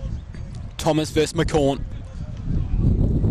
Be one of the most entertaining matchups I've had the pleasure of watching this year. Samalis off the deck. Then kick up forward. Peluso stood tall. But now have a look at Patterson. Sockers at forward. He's just going to pick it up cleanly here. Jed Edwards, brilliant effort. Brilliant effort. Jed Edwards saved his team from conceding there. And then kicks it down the line. Ryan nearly took an impressive one. Scott was there at the end of the day though. Scott also was taken without having possession of the footy. Moncton trying to weave his way through traffic, and not sure how he's going to do that, but ball eventually went over the boundary line. What a great start to this third term.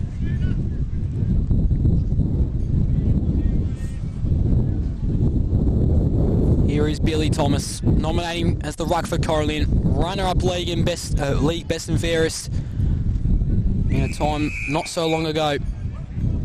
It goes over again.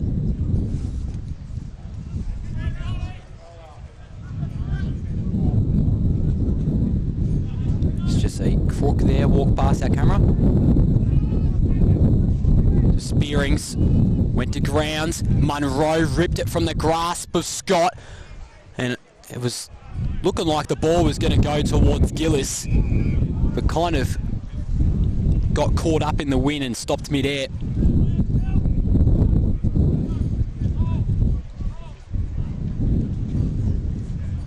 These conditions remind me a lot of Williamstown in the VFL. It's just such a hard ground to play at, especially for the opposition teams who don't come down here for half the season. The Spearings, who was looking for his midfielder on Munro.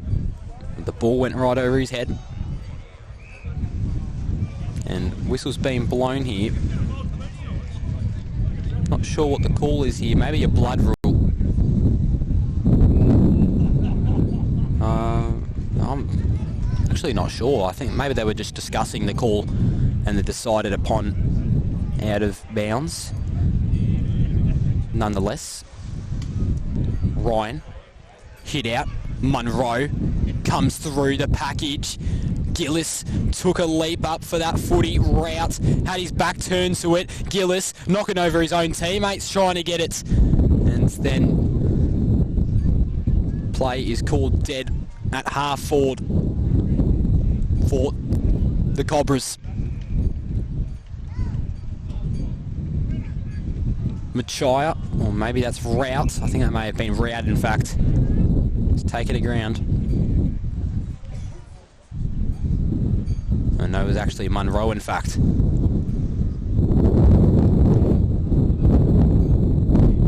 So really congested at that centre half forward area of the ground for the Cobras. Sort of parking the bus of sorts. Inverloch just allowing no way for Cora+Lynn to move the ball with any precision at all. Samalis, ball just rebounded off his hands. Didn't go all that far though. High stoppage footy here. Still up by the 12 points, the Sea Eagles. 7.5 minutes through. Here we go. An opportunity finally presents itself after a couple minutes for the Cobras.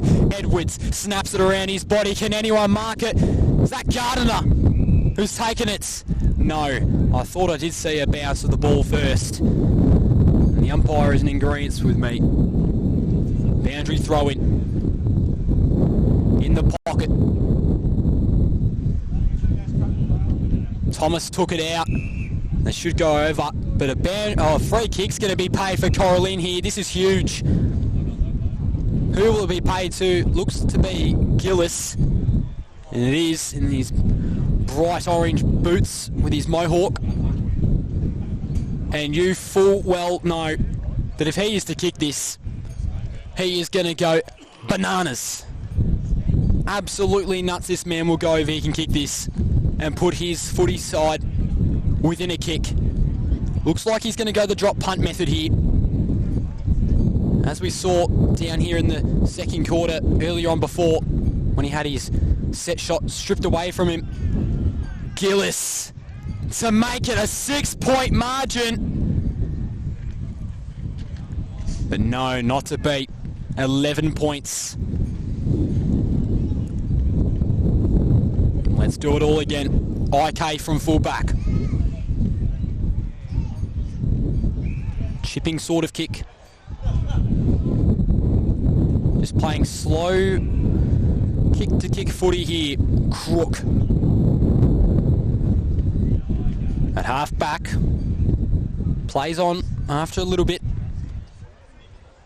And is that going to be called a mark? It will be.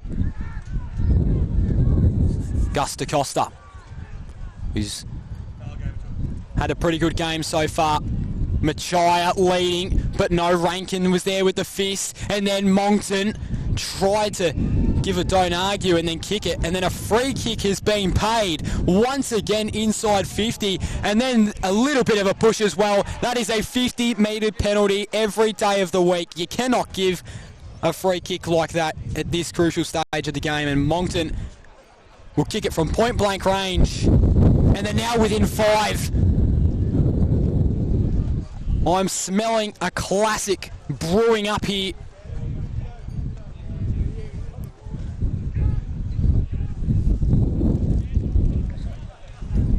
Cora+Lynn are looking real dangerous. I don't think IK have even had an inside 50 entry yet in this third quarter. 4-4-28, plays 3-5-23. Prepare yourselves, ladies and gentlemen. These Cobras, they're coming. How do this proud footy club in Inverloch respond? Their undefeated streak on the line. This would be a huge scalp for Cora+Lynn if they were able to do the unthinkable today. Still very early days though in this one. 10 minutes through the third term.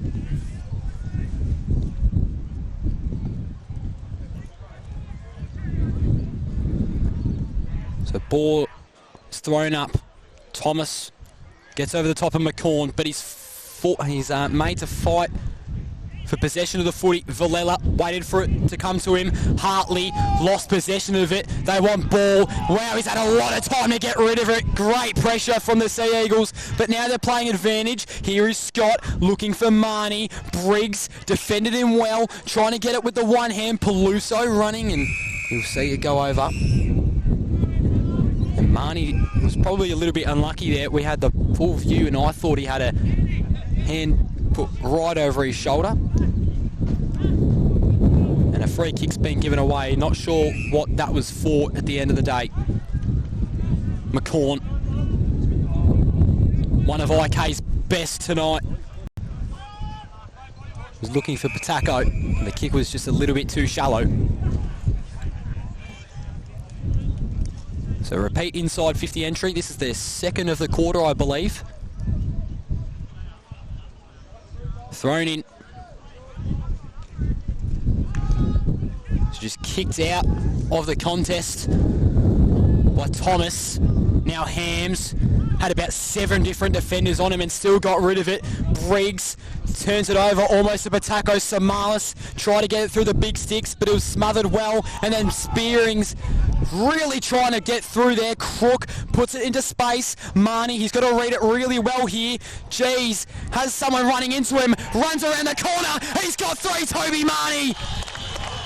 That is pivotal in the context of this game, and the skipper has now got a hat-trick, and they're up by 11 once again, the Sea Eagles.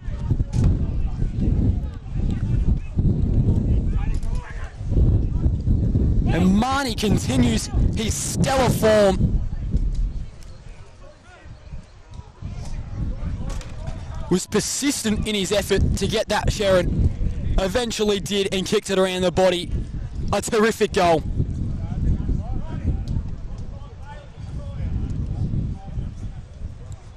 And things are really starting to heat up. After being within a kick, Cora+Lynn now need another response instantly. Gillis just chucks it up in the air. Thought Rout marks that there. Maybe the ball just escapes me in the sun. Tackled hard was Rout. Umpire Pause for a back. Ball up. Gillis collects it from the ruck. Gardiner must step up here. And it's probably worth a 50 as well. And he's going to pay it, the umpire. That was just silly.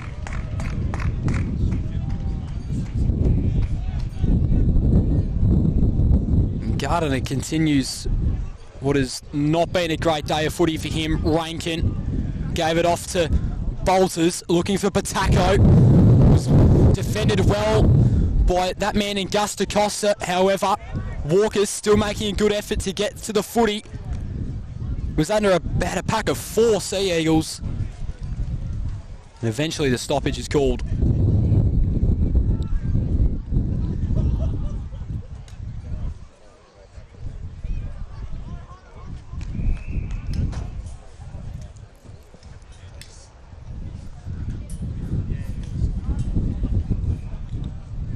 Nearly 15 minutes through this one.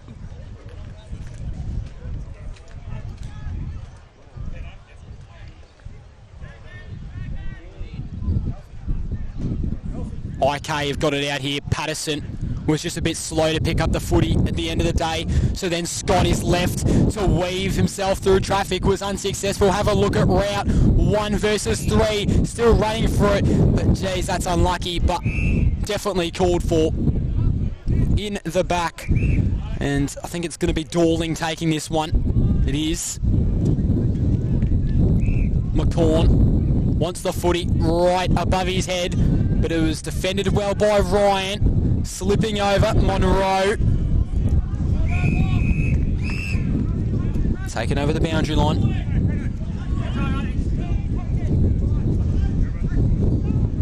This wind is not getting any easier. Maybe even a little bit harder in this third term. Ryan couldn't run onto it. Took coming to ground without having it.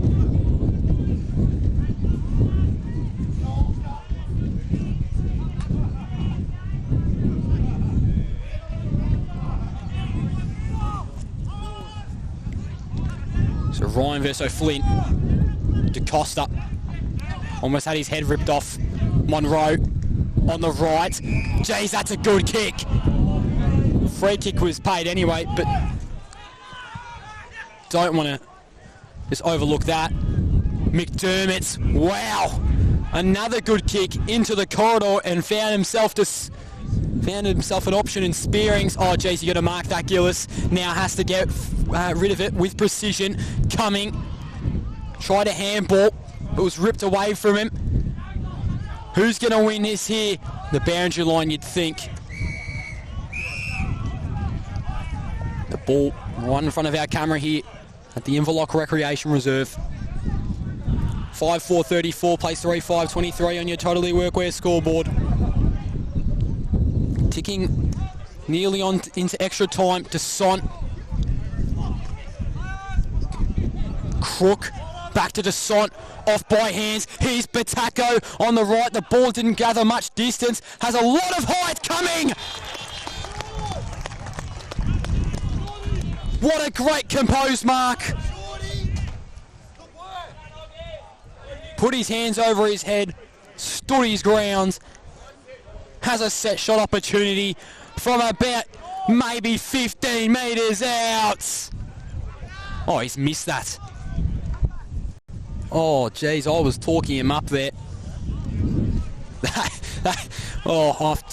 know I've been talking about the wind all day, but geez, 15 metres out directly in front, you probably shouldn't be missing those ones. So maybe a bit of a missed opportunity there for Cumming. It's now within 2 kicks for the Cobras. 3 if they want to take the lead. Edwards, Duke's coming out, who just missed on that set shot. Ball isn't really going to find itself towards any Cobra though, unless Jimmy Munro's going to come in for a little bit of a run, who kicks it out on the wing, and then I think he was actually unsuccessful in keeping it in bounds because the umpire has called for a boundary throw-in.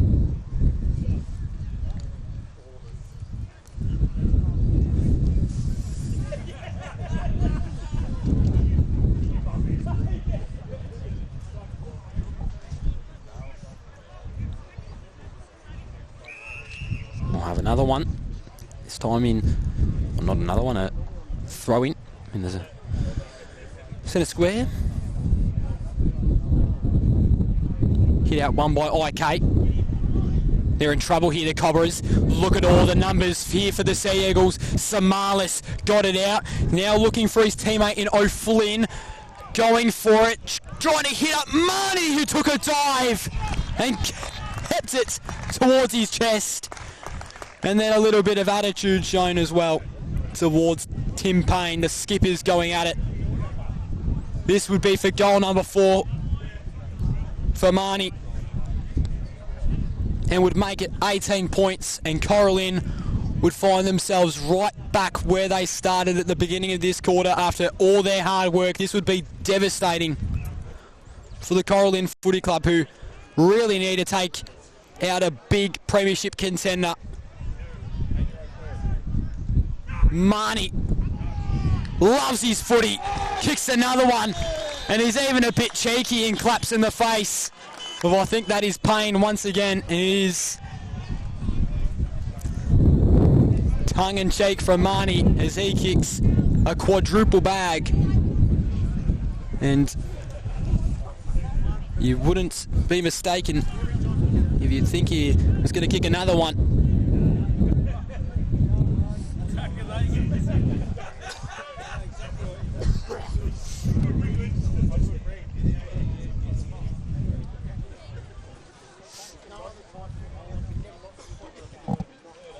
So now ticking into extra time.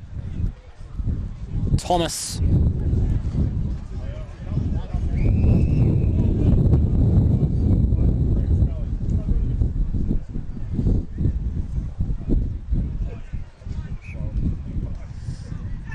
So McCorn punched it straight into the deck, and then Thomas, so clever by use of hands. Now Edwards, he's going to go for a bit of a run here on the wing. Jeez, he was really lucky not to turn it over to Patterson. Luckily he had his teammate in Peluso to cover his behinds.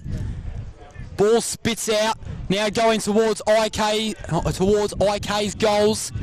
Dorling kicks on the left, looking for Cumming. Edwards came in with a fist, however. Here he is coming. Bolters was out the back. Edwards affecting the contest. He's played pretty good this game. Cumming still going for it. Oh, wow, Machai got him real high there. Put him in a headlock of sorts, you'd think. It was clear he didn't intend it, though. And Cumming is going to reorganise his head bend, I think. He's put it around the wrist for now. Samalis dishes it off to Short. Was looking for Bolters, but the kick was just a little bit too high. It went to Thomas. Oh, wow, that's not a great kick. Briggs, he's got to get past Turner now. Was lucky. DeCosta, out of defensive 50, just kicks it out onto the wing. But have a look at this. Rankin and co are the only ones that are either breathing in that footy, on the smell of it. Munro laid one. And then over the line, over the line? Yeah, boundary throw in, I believe, or maybe it's just a ball up. Just a ball up.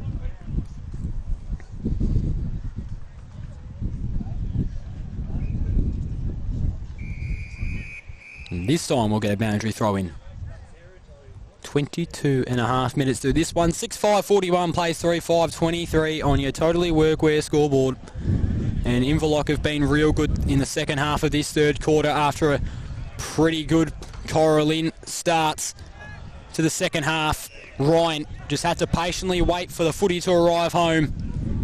Then kicks through the middle. Gillis versus Pryor. Pryor has had the better of him all day. Can Gillis finally get one? No, cannot create any separation from him and his opponent. Just has to let it go over the boundary line again. Pryor, he hasn't played nearly as much footy as Gillis. Still a pretty young player in this side.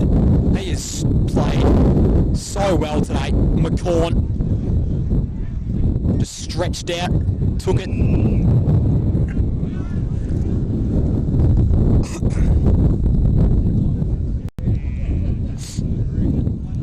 And you'd think to win this one, Cora+Lynn would still probably need a goal going into three-quarter time to just give them a bit of extra get up and go. They do have pretty good fourth terms, Cora+Lynn. So we'll see how they go. Moncton out of the congestion. Ryan couldn't mark it cleanly. Ball's still going to grounds. IK pick it up cleanly. Kick it out to Pryor, but rebounded off Gillis, who's still diving for the ball. So desperate is Ryan Gillis.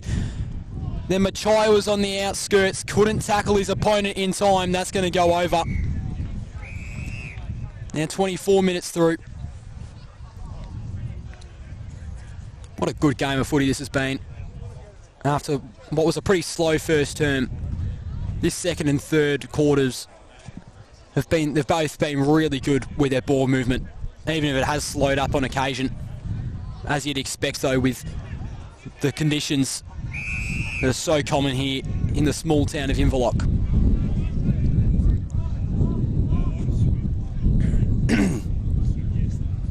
So ball thrown up, going to be a holding free kick going towards Thomas, or sorry, rather not Thomas, Park.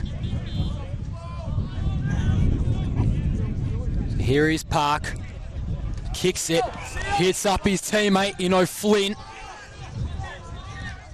who hasn't had too bad of an afternoon himself. Crook calls for his teammates to come forward and hits Patako on the chest, who just drops it.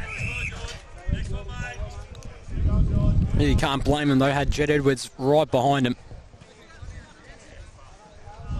Would have been a difficult set shot regardless. You'd think that Patako probably would have set up one of his teammates if he were to mark that.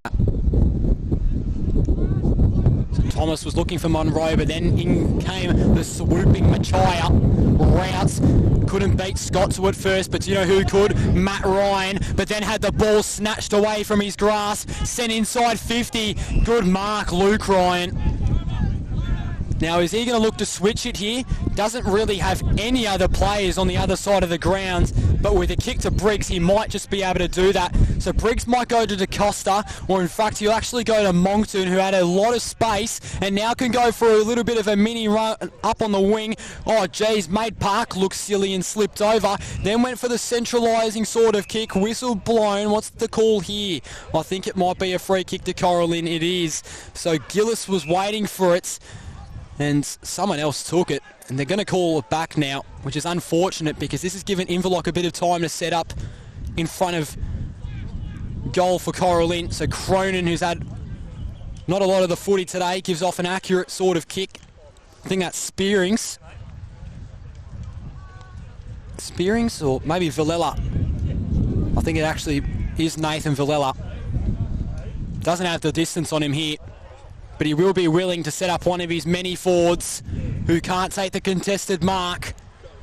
Ball's going to go to ground unless someone could rip it out. And a free kick has been paid in the way of Clinton McCorn, or no, Dorling has now got the footy. They must force a turnover here, Cora+Lynn. No way around it. Ball kicked up towards Ryan, smacked out of his hands, over the boundary line for a stoppage.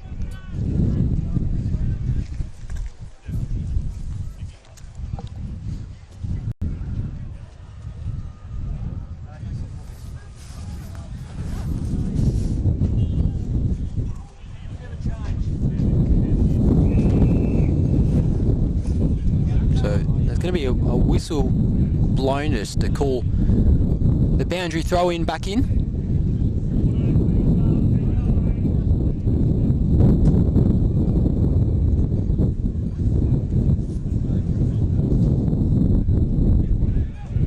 Thomas got it out. Routes thought he had enough space to play with to get a clean look at it, but couldn't read the bounce properly, and then players hit the deck. Umpire says my ball. Thomas hit out. Stoppage. 6-5-41, plays 3, 5-23, 18 points the difference. Still waiting for another Cora+Lynn goal.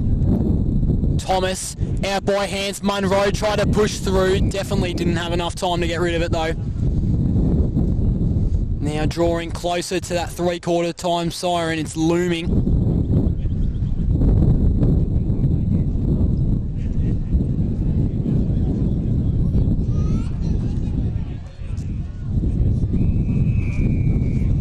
We'll go over the boundary line once again.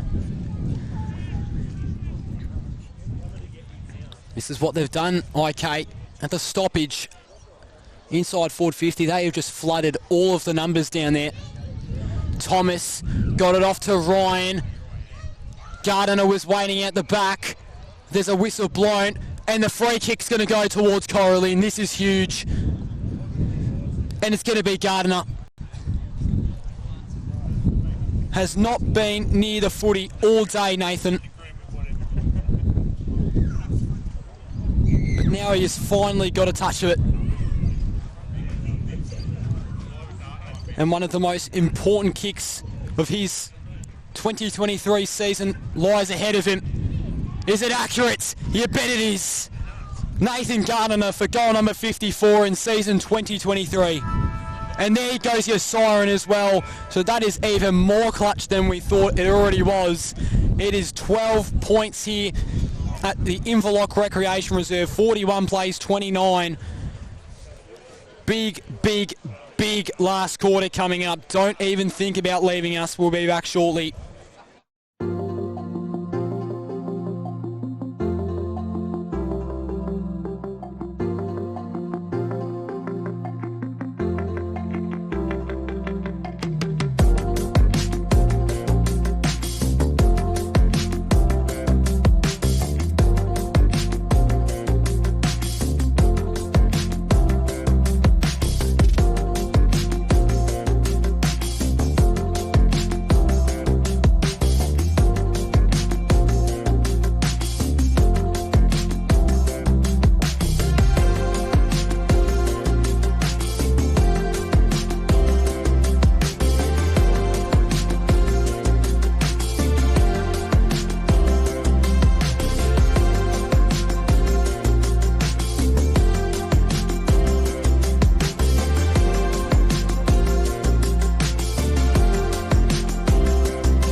Hey, I'm Michael Vanderklooster, but everyone knows me as Vander. I own a company called Vander Surf, and I've been making boards for 23 years.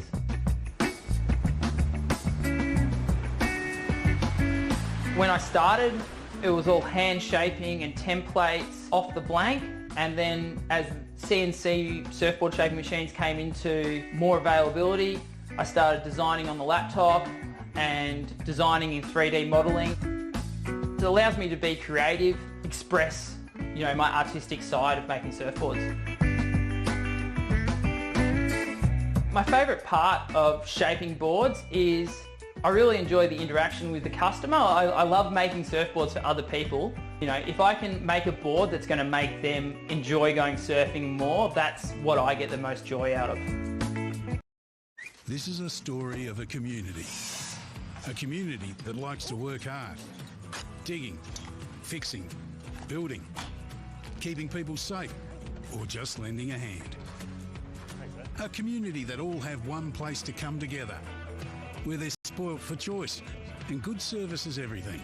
And although there are stores all over Australia, the owners are as local as they come. Totally Workwear, clothing your hard-working community.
So welcome back to the West Gippsland Match of the Round stream, brought to you by Fairhaven Homes, and wow, what a contest it's been. I'm not going to lie, after that first quarter, I'm like, gee, I was speaking to our stream operator, Harry Carbis, off air, and I was like, oh, I'm not sure about this one. Could be a little bit of a stale contest with all this kicking down the line, but oh no, I tell you what a riveting contest this has been between the undefeated Inverloch+V+Cora+Lynn Football Club and the underdog Cora+Lynn Footy Club. And you know what? If we were to tip right now, I'm actually going to go out on a leg and I'm going to say Cora+Lynn. I'm expecting a huge last quarter effort from Nathan Gardner. You just feel that goal kicked in just before three-quarter time. It really meant something. It really did. And they are now in a good position to switch it into fifth gear and really take this game on and make the most of their opportunities up forward. But this Inverloch side, wow, they're just so good in defence, aren't they? They've only allowed 200 or so points all season. One of the best defences we've seen in this competition in a long time.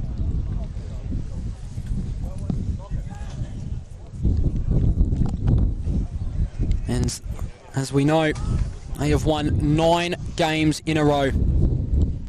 If they were to win today, it'd be 10. But they are in a position of risk at the moment. No one's given it a challenge as big as today. Cora+Lynn versus Inverloch, 2017 Grand Final rematch. Let's see who wins this one. I think that's Luke Ryan in the midfield, which is an interesting call from the coaching staff at Cora+Lynn, who usually plays down at half back, but don't mind the call either, to be honest. Has the height, Park, puts it on the laces, sends it up forward. I think that was Crook running with it, was tackled well though. Now Cora+Lynn just have to immediately get out of there, cannot risk another major being scored on them so early on in this quarter.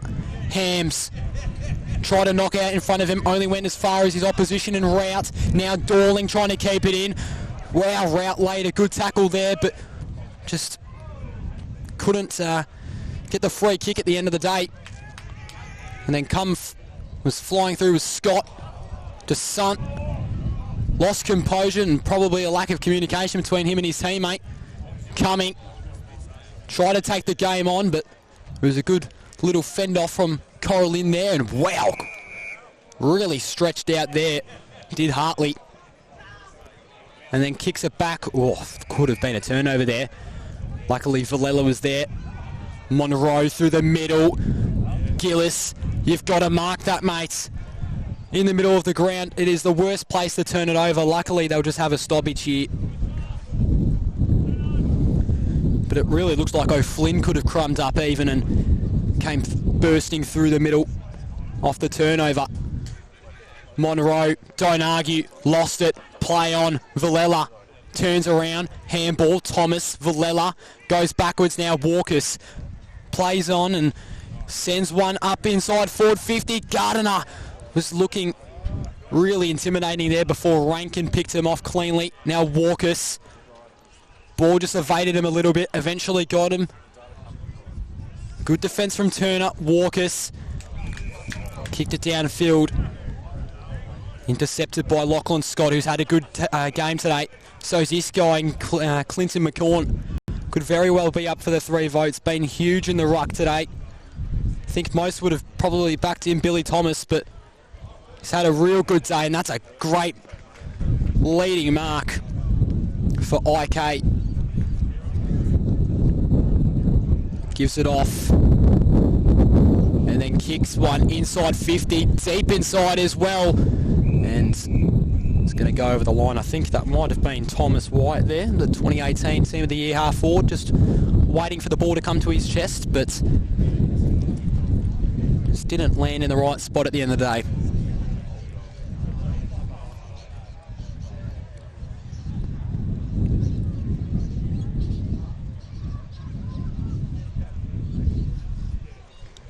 So congestion builds back up.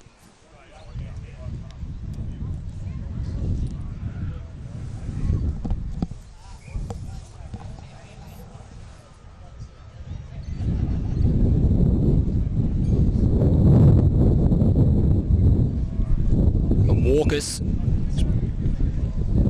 Been pretty big early on in this first 3.5 minutes of the fourth quarter. He's going to be tackled before he could get it out. Ball just bowling around in the congestion there. Players falling on top of each other. I think that's Monroe trying to get another high contact free. The umpire's not having a bar of it. Says bring it back right now.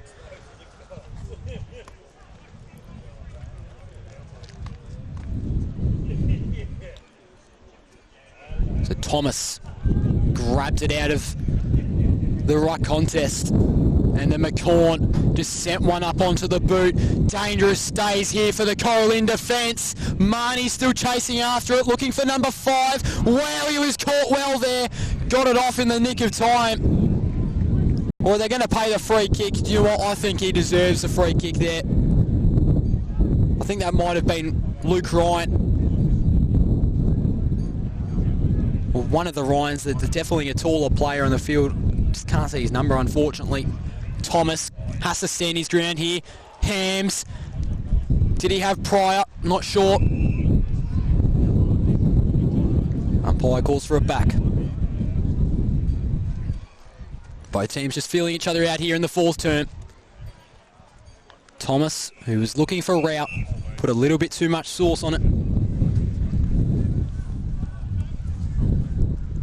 As the sun begins to set here in Inverloch, always such a beautiful time of day.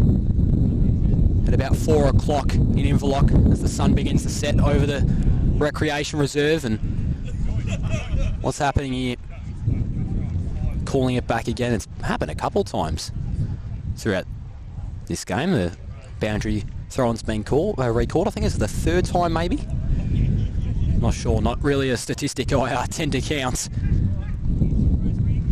So Machaya gave a bit of a don't argue. Still going for it even after losing it in the first place. Umpire says bring it. The score's going to be needed from Cora+Lynn soon though. I know it's been hard for them to really score whenever they've got it down there all day. Moncton dribbles it across the deck. Played a bit of tunnel ball with Gillis there. Hams. That ball should go over unless Bolters can keep it in. No, and then he checks up on Peluso as well, who I think he smacked into the advertisement board.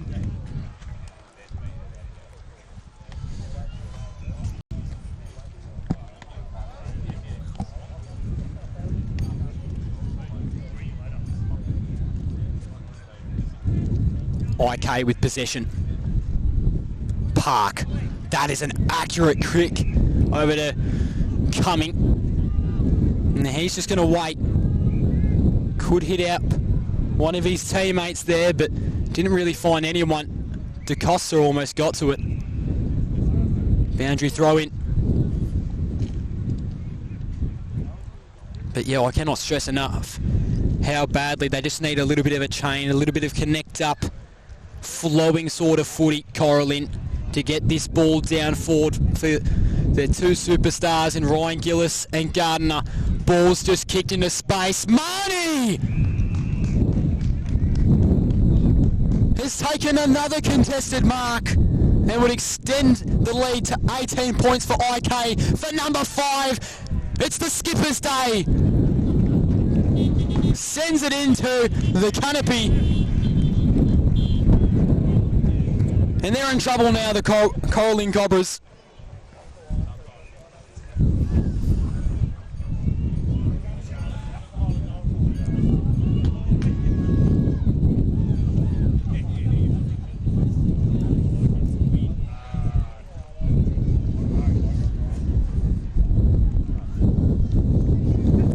So 18 points now, 7-5-47 to 4-5, 29.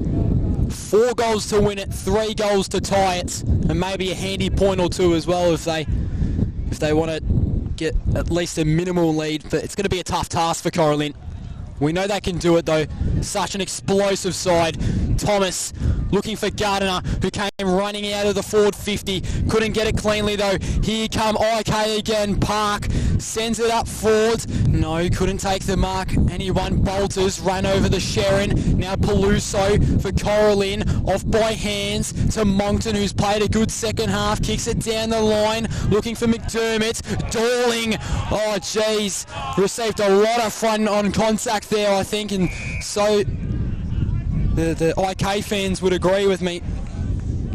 Pretty stiff.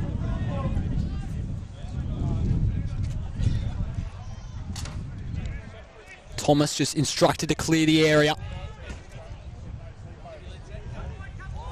And that is 100% high. Short. We'll get a free kick here.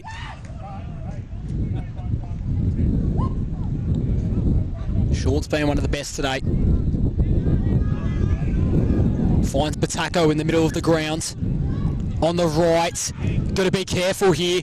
No, you must take that mark, Cora+Lynn. There's no way you can let that through. Now Walker's trying to go through a run through the corridor, and that's what they need to do, really.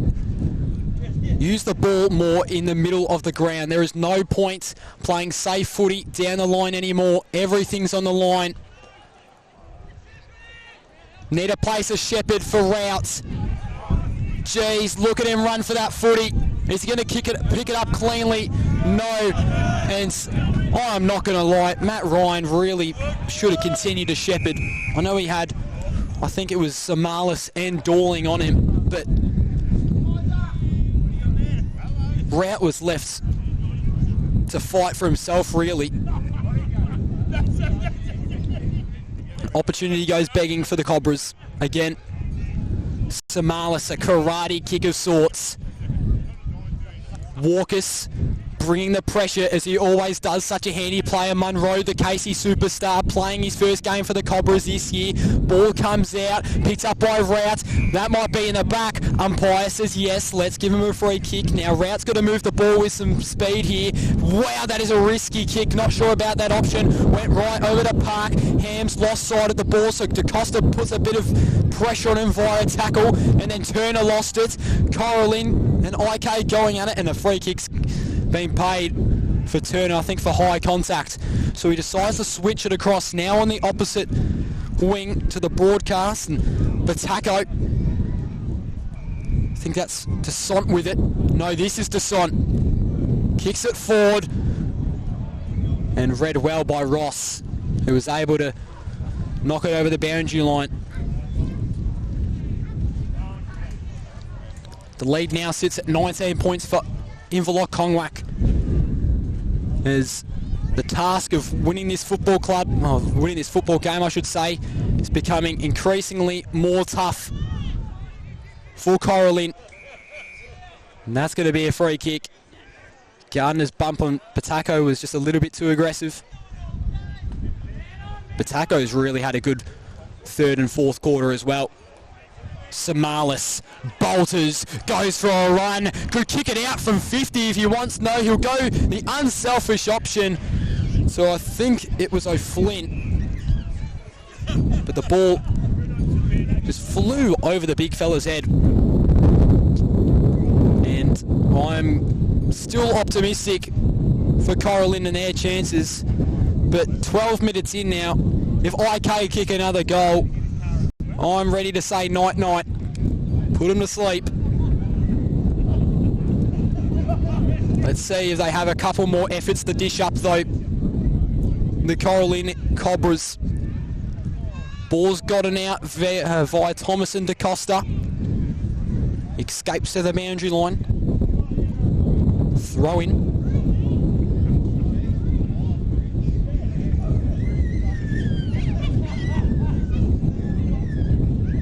Thomas, Monroe, kicks it out on the wing. Ryan was met with some Sea Eagles, didn't know what to do, so just handballed it to any player really. Stoppage at centre wing.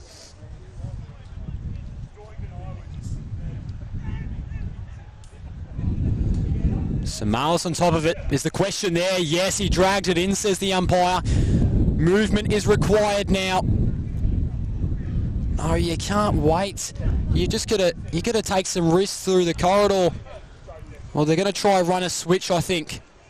So he's got Briggs there if he wants him. Kicks over, and then Briggs jukes out his opponent and goes through the middle. This is good from Cora+Lynn. Machaya now up towards the wing. They're really just tearing the defence apart through this ball movement. Monroe had to tap it to himself to gain a bit of composure, then went back to Hartley, who received the footy from Gillis. Made a run for his ball. Have a look at Pryor, always in front, and has played one of the best games you suspect in his short senior career. Dorling in defensive 50. He's also played a fantastic game today. Rankin, one of his more quiet performances, but it still came up huge when IK have needed him. Pryor kicks it out. Good switch. Shorts. Should use Patako here. Does. Moncton. Wow, you saw the determination burning in his eyes. Oh, good tackle, Moncton. Laid into him. And he's a little bit angry as well. Gave Rankin a real good push there. Ryan faced the pressure, couldn't mark it, so he went for a bit of a soccer off the grounds. Pryor slid across. And ball is clogged up just outside of forward 50 for Cora+Lynn. 7-6, 48 to 4-5, 29. 15 minutes, or just under, sorry, in this final term of footy.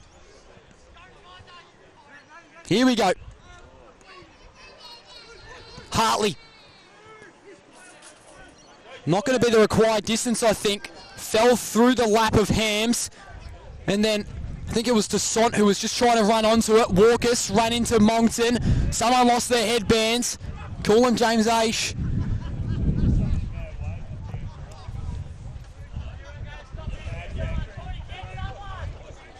Ryan, a scooping sort of hit out. No one with possession, eventually end up with IK, and they're going to call for a dump. And wow, these Sea Eagles are really getting in under Tim Payne's skin. The ball's going to come back, free kick awarded to Tate Short, who has once again provided a stunning performance in defence. That is poor defence of the middle by Cora+Lynn. So Scott, he'll switch it across the wing, and someone didn't stand their ground, so a 50-metre penalty will be paid, and Lockie Scott can go for goal number 2 and officially put this game to rest. This would make it 25 points, the difference if he was to score from here. Most definitely has the boot on him. Will the win and accuracy play too big of effects though? 45 out, Lockie Scotts. Is this the end of Cora+Lynn for today? No, not quite. 20 points. It's still very, very hard. And if you're a betting man at this stage, it'd be almost insane not to pick IK.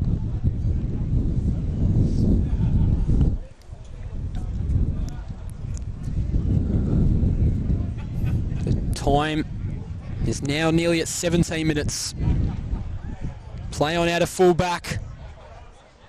Through the middle. Gillis took a one-hander and then pushes it out towards the wing. Ryan has got to take this over Patako, but he just simply didn't. So Samalis slams the boot on his right. The ball had a sneaky idea of what bouncer wanted to go with and settled right into the boundary line.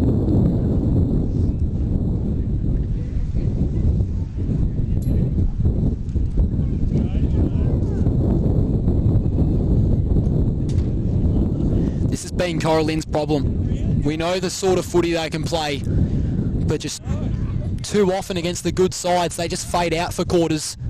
Samalis, Hams was tossed on the grounds. Free kick for dumping. Going back with Inverloch+V+Cora+Lynn. Scott, Patako. Dorling now. plays on with the right. That is a booming kick up forward. Can anyone take it? Geez, they were close. Perhaps a crumb? Not quite. Ball is set to be thrown in by the boundary umpire.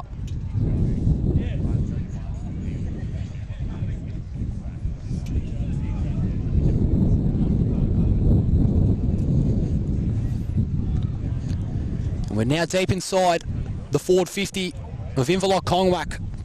Does Marnie want 6? Who's going to put this game to rest? Exiting outside of the defensive 50 are the Cobras. Ball spits out.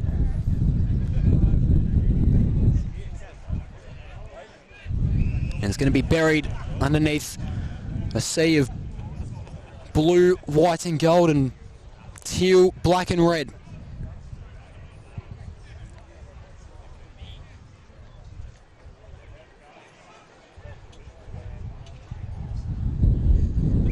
Still fairly congested here in IK's forward 50. If I was Cora+Lynn here, if I'm wanting to win this game, I'm putting equal numbers at the contest and then putting a fair amount of players back behind the ball as well, ready for that kick out through the middle or on the wing into space for someone to run out. Walkus received it, sent a high flying one. Gillis tried to jump up and grab it, was unsuccessful in his attempts though, likes to try. Gillis still fighting for it. And Cora+Lynn now's going to be holding, fair enough. So they go off by hands. Munro has been pretty good today in his 2023 Cobras debut. Gardiner going inside 50. This is their chance here, the Cobras. Is he going to back himself in? No, he won't. So now looking for McDermott. Takes a chest mark. And he can't take his full 30 here.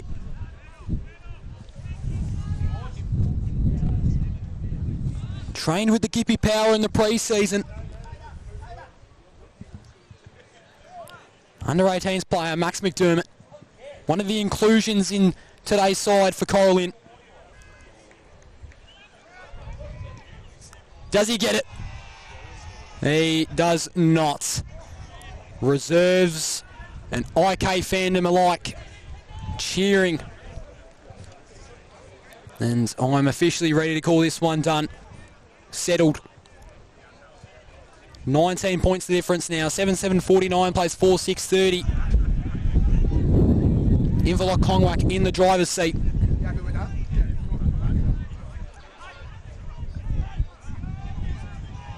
I think just walked past us, and I think Andrew Samala said he was done for the day, so I'm not sure if there's an injury there. Had his knee pretty heavily strapped, but I have to say update on that one. Dorling out on the wing to Turner. Oh, right in the back of Hams. Geez, heavy collision there. Ball's still alive here though. Players still fighting for it. Park try to swing across with the handball, and he's called for holding the ball, which is a bit of a contentious decision. I don't mind it though. I think this is Ryan with it. Chipping kick to Monroe. Wow, had to really work to get the mark, and even at that, still didn't get it. So now Hams can enter inside 50. Oh my God, has that made the distance? It has! The finishing touch on a pretty good performance, and Inverloch are going to get 10 straight. Wow, this football club have just gone to another level this year. After a disappointing finals exit last year, they have really turned it on. And they're going to win today. They're up by 25. Cora+Lynn were valiant at stages of the game,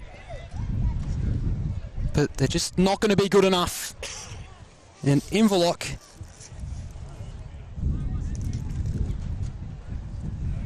are going to get through, and then they've got a real test against second place Turin in the week after. So kick inside 50. Here is Gardiner, who I thought after that third quarter time goal he kicks there, I thought he was really up for a big fourth quarter performance, but geez, I mean, I don't think it's really his fault. to be honest. They just haven't gotten the ball down there into the ground, unfortunately. But this would be for Gardner's second of the day. And would put it back down to 19.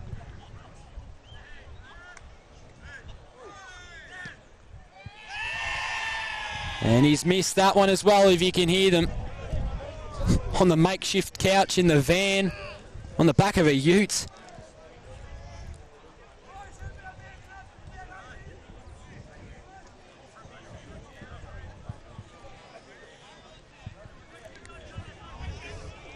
And Gardner, it's not been his day. Not really Gillis's either, to be honest. They've both been defended well by this defence who's stood tall all day. Gillis tried to go for a bump on short and got knocked out himself. Kick went right into the hands of Ryan. Kicked it forward to his brother and Luke. Plays on. Turns around. Gillis. No. Taps it over to Monroe. Tried to take on two. Chucked it on his boot. Turned it over. Short. Handball. Put his teammate under pressure. They got the numbers here. Hams ran right into a Cobra. Bolsers, who's now tied for fourth in league goal kicking. Hasn't kicked a goal today though. His teammate though, who he's tied with, Toby Marnie, is up to 30 for the year after his fiver. May even be able to sneak in a cheeky sixth goal with the time that they have left, and you can just see Inverloch+V+Cora+Lynn now really taking the sting out of this one and killing their opponent slowly. They've remained persistent, consistent all throughout this contest. Although they were sloppy at some stages, and it's still probably the biggest test they've faced all year, they're going to get the chockies in this one. Turner looking for Descent up forward. Knocked it out of the Cobra defender's grasp, and he thought about running onto it, but didn't read the bounce all that well. And there goes your siren. 24-point victors today, the Sea Eagles. A well-deserved victory. Cora+Lynn have got their second loss in a row, but you know what? I was coming in today, I had to be honest. I thought they were going to lose by about a margin of 40 or 50. But no, they were real brave and courageous in their efforts today. And I think, although they'd be disappointed, especially with their ball movement up forward, I think that's some film they'll be looking over throughout the week and how they can be more effective going inside forward 50. But they should still probably be proud of that effort. They were good for a lot of today, but Inverloch+V+Cora+Lynn, they're just another level better. And they've now got Turritin next week in what may be their biggest test all year. The reigning premiers won the 2022 flag with only one loss for the entire year, the Seagulls. It's going to be such an entertaining game to watch. Anyways, I have been your play-by-play commentator, Bailey Allen. I hope you've enjoyed our broadcast today here at the Inverloch Recreation Reserve. It was Inverloch+V+Cora+Lynn, the Sea Eagles, winning 8-7-55 to Cora+Lynn's 4-7-31.